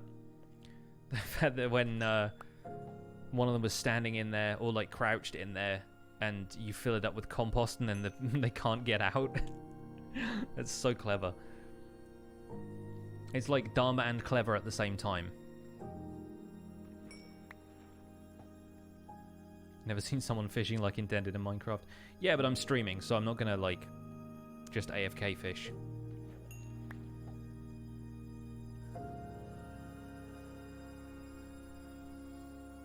Imagine a trident hitting me now. My shield is almost broken. Yeah, I've got another shield.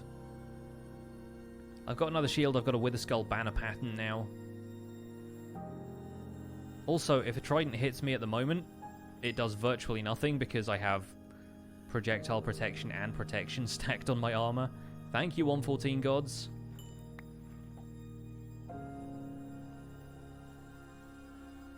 Turtle cosplay. It is. It is kind of. Makes me wish the composters were green.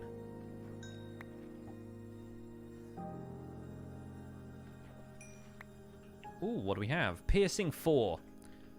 Blech.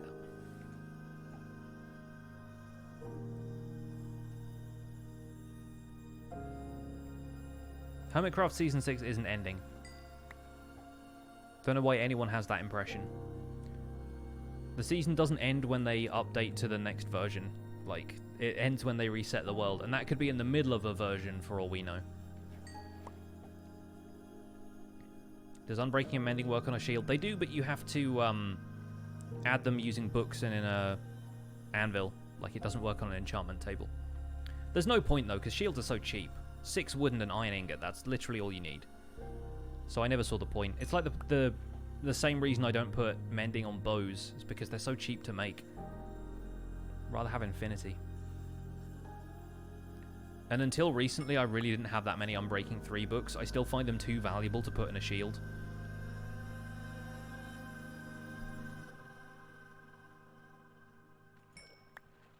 Oh good, a bowl.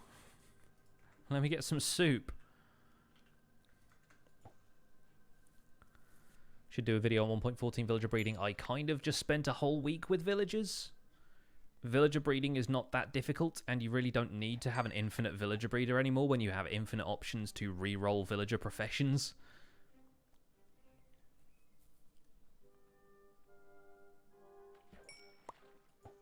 Have I ever used cheats in Survival Guide? I mean, I've used commands, yeah. Have I ever cheated in items and resources for myself? No. Beethoven. But yeah, I've used commands to put myself in spectator mode so I can take thumbnail screenshots. I've never, like, teleported myself anywhere different.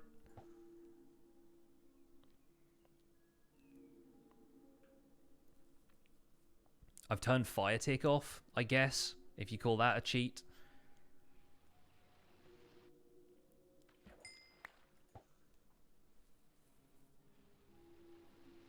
How did the impromptu iron farm work out? Badly, but that's because iron golems don't seem to be able to detect at their usual range.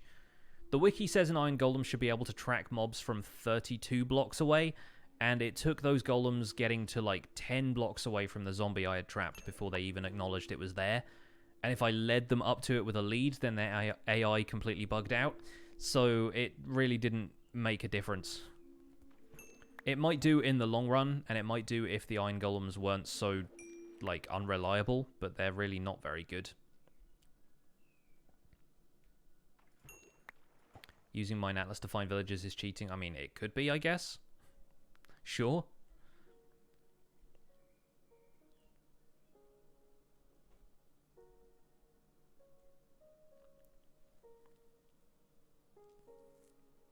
Yeah, I'm probably going to make Doc M and Captain Wutax's iron farm once they've confirmed that it works okay in 1.14.1.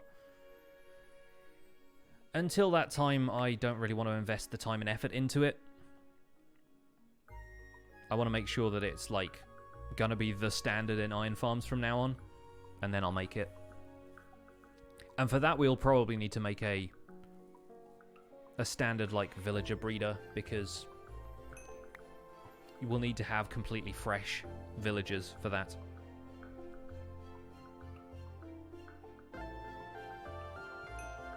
Hey, we have 3 Nautilus shells, finally.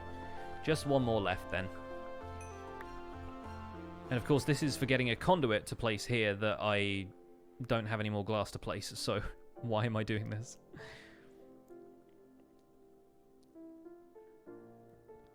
Turn off Enderman griefing.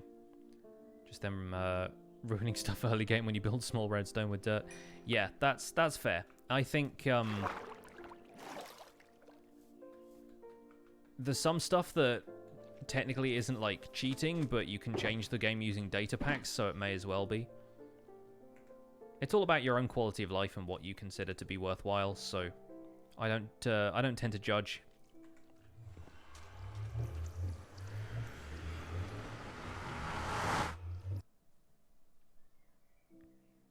Wu-Tak says they're trying to push iron farms even further. Good! I look forward to hearing about that, and those guys are doing an amazing job. Got to make that stuff accessible for the average player as well. Like, Doc's explanation, long-winded though it was very thorough, and I really appreciate that as somebody who, like, has trouble understanding a lot of the technical stuff about this game sometimes. Doc did a great job. Does the Hermitcraft server use mods and plugins? I mean, it uses data packs. I don't know about plugins. And mods, no, I guess. It's a vanilla server, that's the idea.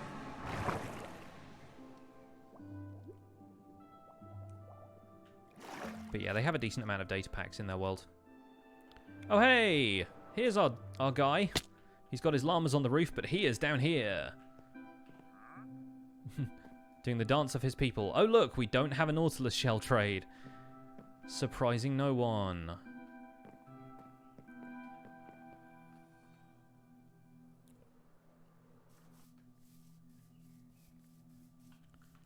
I need to get some more sand in here, don't I?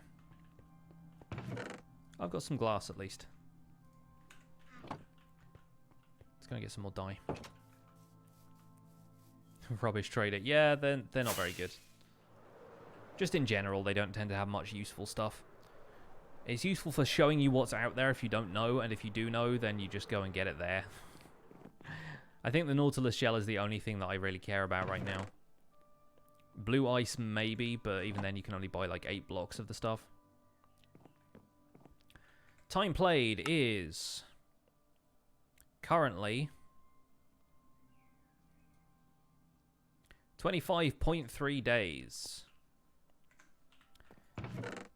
Enjoy this knowledge.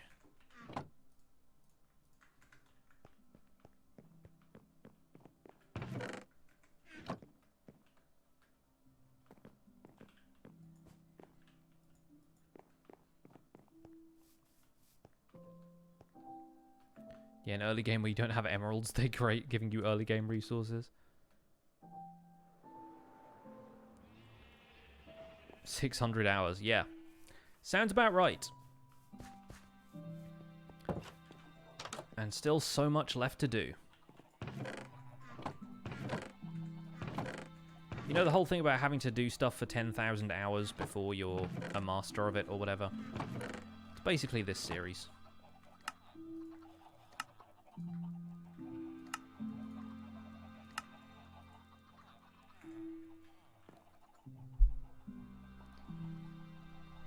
Traders are good on Skyblock. Yeah, I'm sure. And how do you get emeralds on Skyblock again?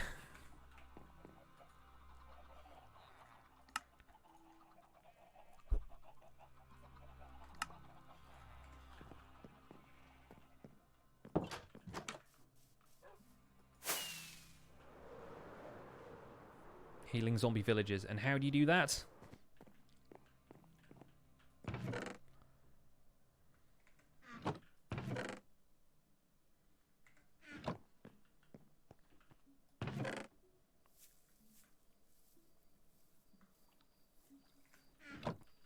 With a witch. With a witch and then a golden apple that you get. How?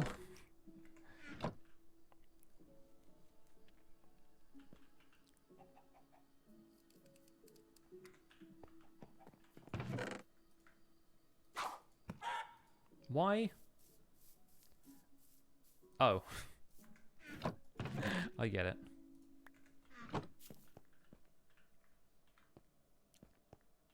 Nuggets from the drowned or from zombie pigmen. Yeah, so you've already had to go to the nether at that point.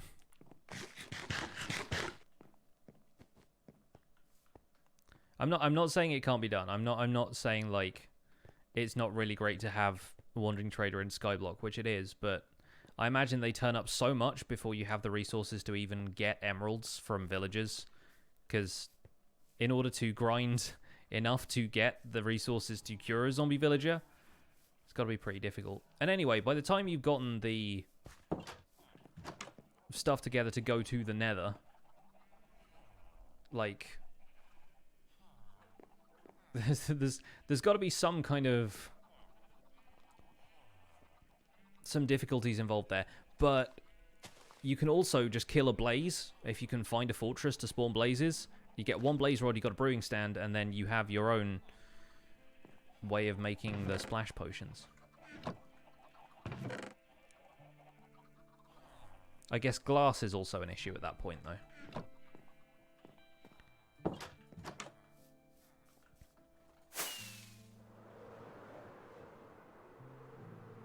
Igloos. Probably not in Skyblock. But I like your thinking.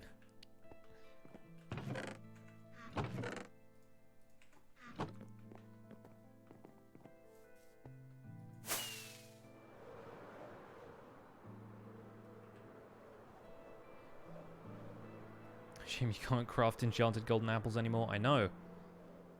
Would have saved me a lot of time. A lot of time searching. Okay, let's do this the slow way.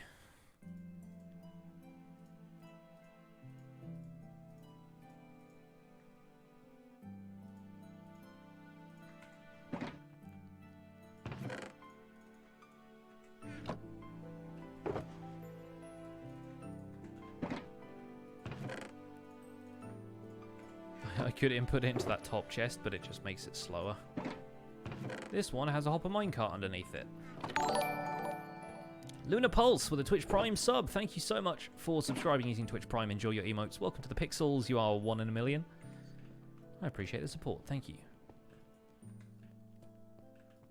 No blaze rods in there. Okay, we're all still full here from a random sample of furnaces. Great. When do I plan to do an episode on maps and cartography table? Probably sometime soon. I think one of the things we're going to do this week is go over the functionality of all of the villager workstations and what areas they can improve our game. I want to make a super smelter using smokers and attach that to the kelp farm. I think the cartography table would be great if we could make some map art at some point, but that takes a long time to do. So, yeah, I think mapping an area and locking it, while its useful functionality is not something that I can really demonstrate right now, or I can, but then it'd be better to demonstrate it with something like map art.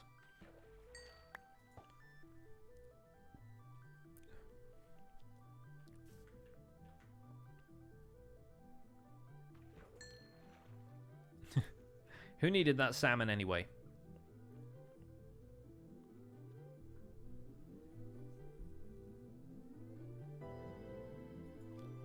Well, we're never going to know what that was.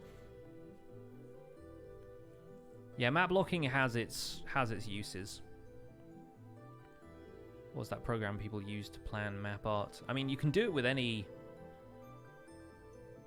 like raster graphics program if you just scale everything down to a 128 by 128 grid, but I think if there's an actual like Minecraft program that'll tell you the blocks that you use and stuff, I'm not actually sure.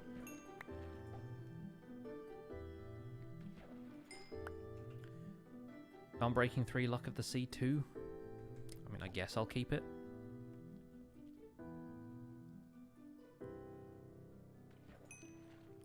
Isn't there something that you can use to generate like a command block chain that will do that for you?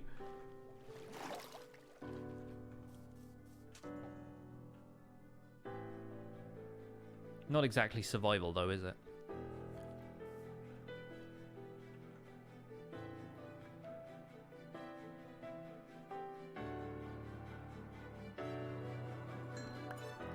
Yes, I heard about Filza. We actually talked about him on the Spawn Chunks podcast last week. 5 years in hardcore. It's quite the achievement, though. I mean, that's got to be the record, right? That's half the time Minecraft has been a game.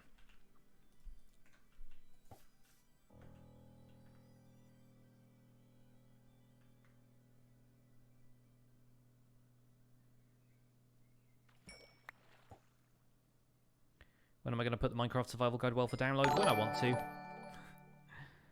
And when I think I've finished enough of it to move on. I don't know when that will be. Rene Mass with a tier 1 sub. Thank you so much for subscribing. Enjoy your emotes. Welcome to the Pixels. You are 1 in a million. I appreciate the support.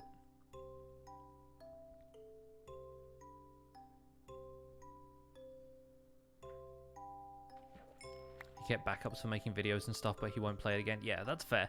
I think you got to honor that if you're going to be in like Kotaku headlines and stuff. You're not going to turn up on your stream playing the same world again, you know. But you wouldn't want to lose that just to like hard drive failure or something, right? That would be the worst. If it wasn't like by your own action you ended up losing the world.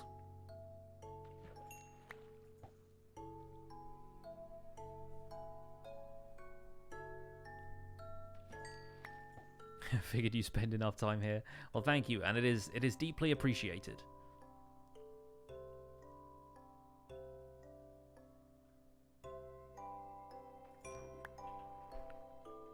When did I get a 4th Nautilus shell? When did that come up? Completely missed that. Anyway, we can make a conduit now. Yay! Just in time for me to place all of that glass. Yay! Now, where are the other 4? There they are. Yes! Vindication! What do I do when my wings break? I have mending on them, so they don't.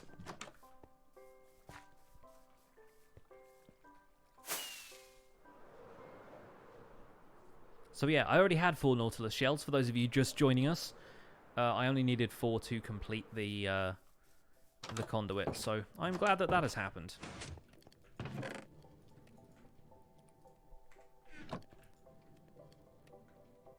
And light grey, please.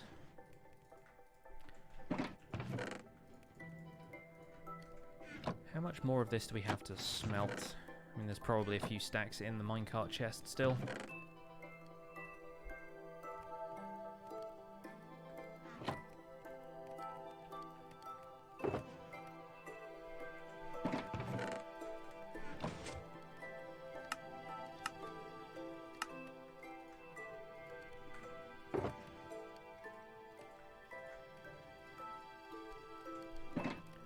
Get some more black dye from somewhere. Pretty sure I've got some of that in my ender chest, but do I have an ender chest in here?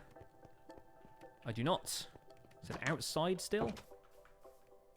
Yeah, there we go. I've no idea why this is still out here. Will I do a 1.14 villager breeder? I mean, I can. I don't see the point now, but yeah. I mean, there's definitely a point, and I will probably end up having to make one for the iron farm build when we eventually do that, but villager breeders are not as nearly as important as they used to be.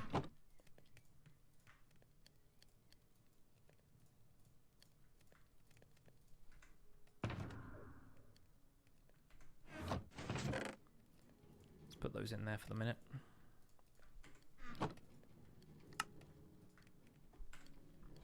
Why do I look more pink? Probably because the studio light is not on, and this is all natural light.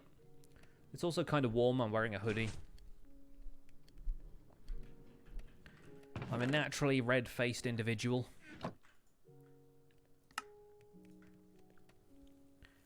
Am I going to build more castles? Eventually, probably, but probably not for my tutorial series. We've already done one. I will leave the incremental castle building tutorials to folks like Whip, who are better at it than I am.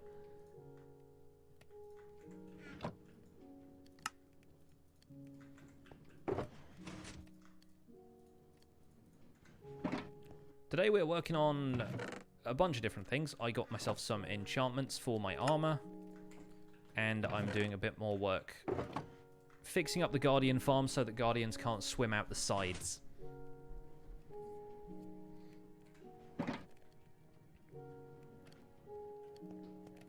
I should also get a little bit of soul sand and cover that one spot where they can just swim to the glass and get stuck.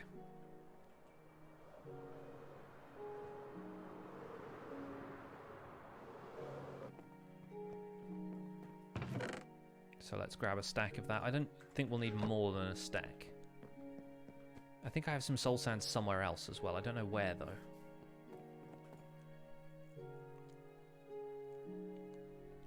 These days you prefer to play 189 where mending doesn't even exist, so you have to deal with that. You also have to deal with not having elytra.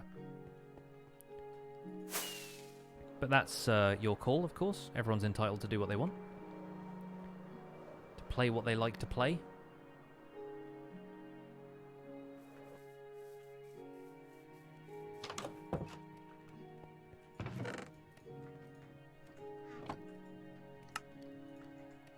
I feel like everyone's entitled to do what they want is a dangerous thing to say on a stream.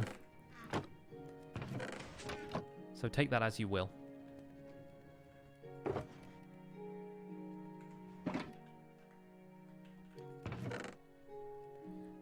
Tuesday is sand chopping? I don't know. It might be at this rate. Got a couple of things we need to chop.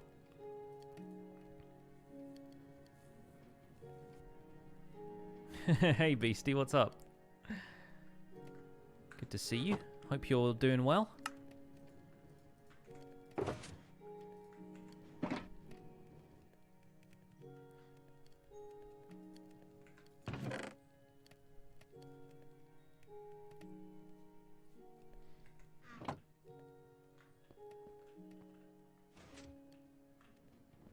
Looks like we missed the morning creepers. Building a turtle egg gold farm while chilling and watching this. Nice. Those turtle egg farms are actually pretty good. If all you want is gold, especially. Next survival guide episode is going to be about maxing out the enchantments on your armor. Because I've got a lot of those. But yeah, that's going to be tomorrow. This week is probably going to be more about the player-focused uses for villager workstations. We're going to try and make a bone meal farm using the composters. We're going to make a super smelter using smokers. We might do one with blast furnaces, but as I've said earlier in the stream, I find them kind of useless. Gold in Minecraft is very useful. You can make powered rails out of it, which is probably the most important use for players like me. Folks who do occasional stuff in technical world. But then you can make golden apples with it, that kind of stuff. Clocks, says Paranoia. Yeah, clocks. Useful things, those. Is using turtle eggs as zombie bait the main reason for farming turtles now? I mean, the only ever reason for farming turtles is to get the turtle helmet. That's it. It's that and eggs if you want the eggs.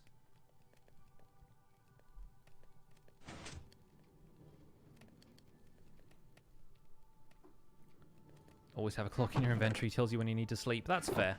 I think having a clock in your inventory would be good for villager stuff. If you wanted to know like when meeting times were and things, I can imagine that being useful for anybody who's hanging around a village for long periods of time. Can you put items inside barrels with hoppers? Yes, you can. I've already done that with my sheep farm, which is going very well.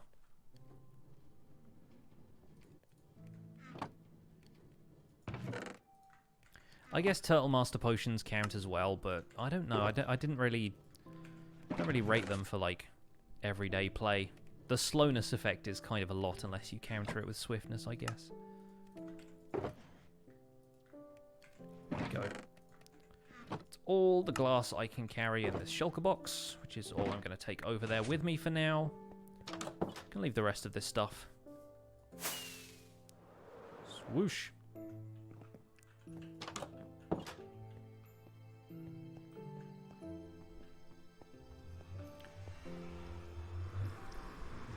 How about making a tower for shooting mobs and shooting them with crossbows? Oh, right, like a watchtower kind of thing?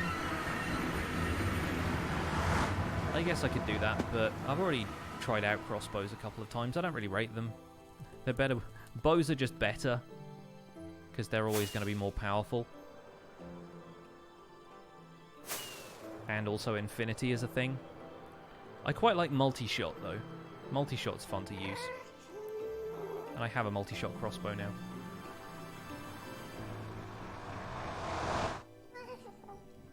Guess that zombie pigman's coming with me.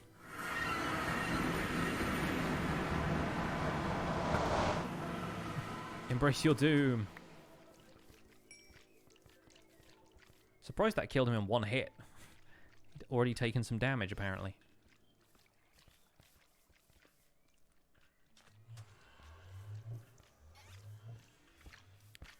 Okay, so as far as conduit goes, I'll need... Oh, wow, okay. Frames, please. I'll need a bit more prismarine. But that's not going to be a problem.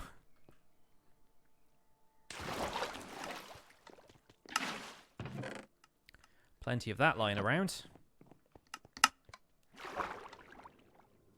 Uh-oh. There we go. Excuse you?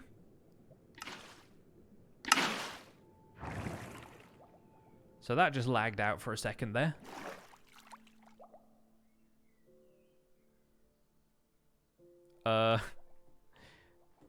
We'll deal with that later. Just broke that.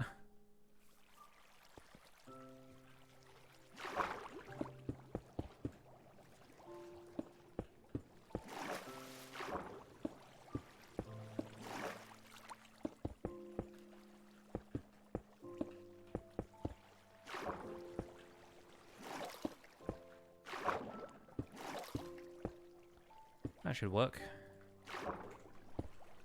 Zing! Do your thing.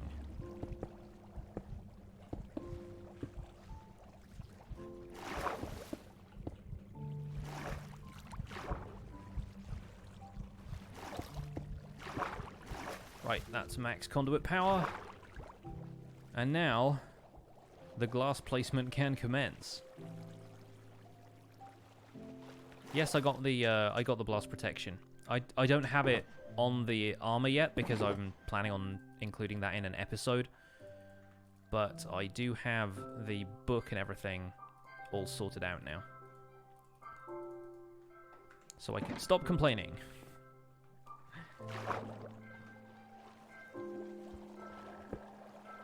That's a joke, by the way. I never stop complaining.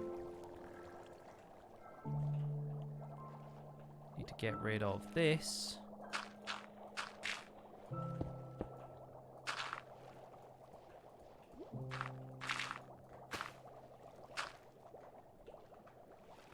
And start placing this. Might lead to a couple of guardians getting caught underneath that section at the front there, but that's just something we will have to cope with, I suppose.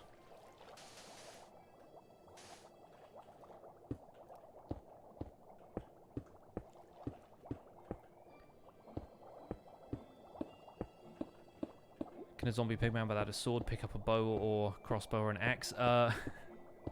You don't get zombie pigmen without a sword, as far as I'm aware. If you spawned one in, then maybe they'd be able to pick stuff up, but I don't know. If you spawn one with commands and it wasn't holding something, I'm not sure what that would do. Anybody want to test that? Give it a try.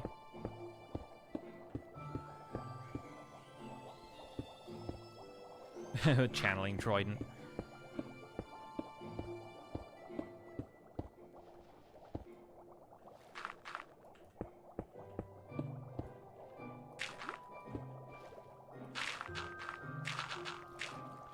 I'm not building a cub fan design, I've built a cub fan design. This has all happened beforehand, I'm just walling it off now because it was open before.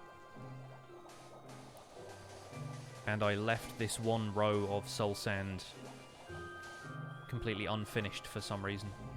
I think the reason is because the entrance to the farm is up there and I didn't want guardians to get caught underneath it, but realistically they were all just getting caught on that row there anyway, so not really much point.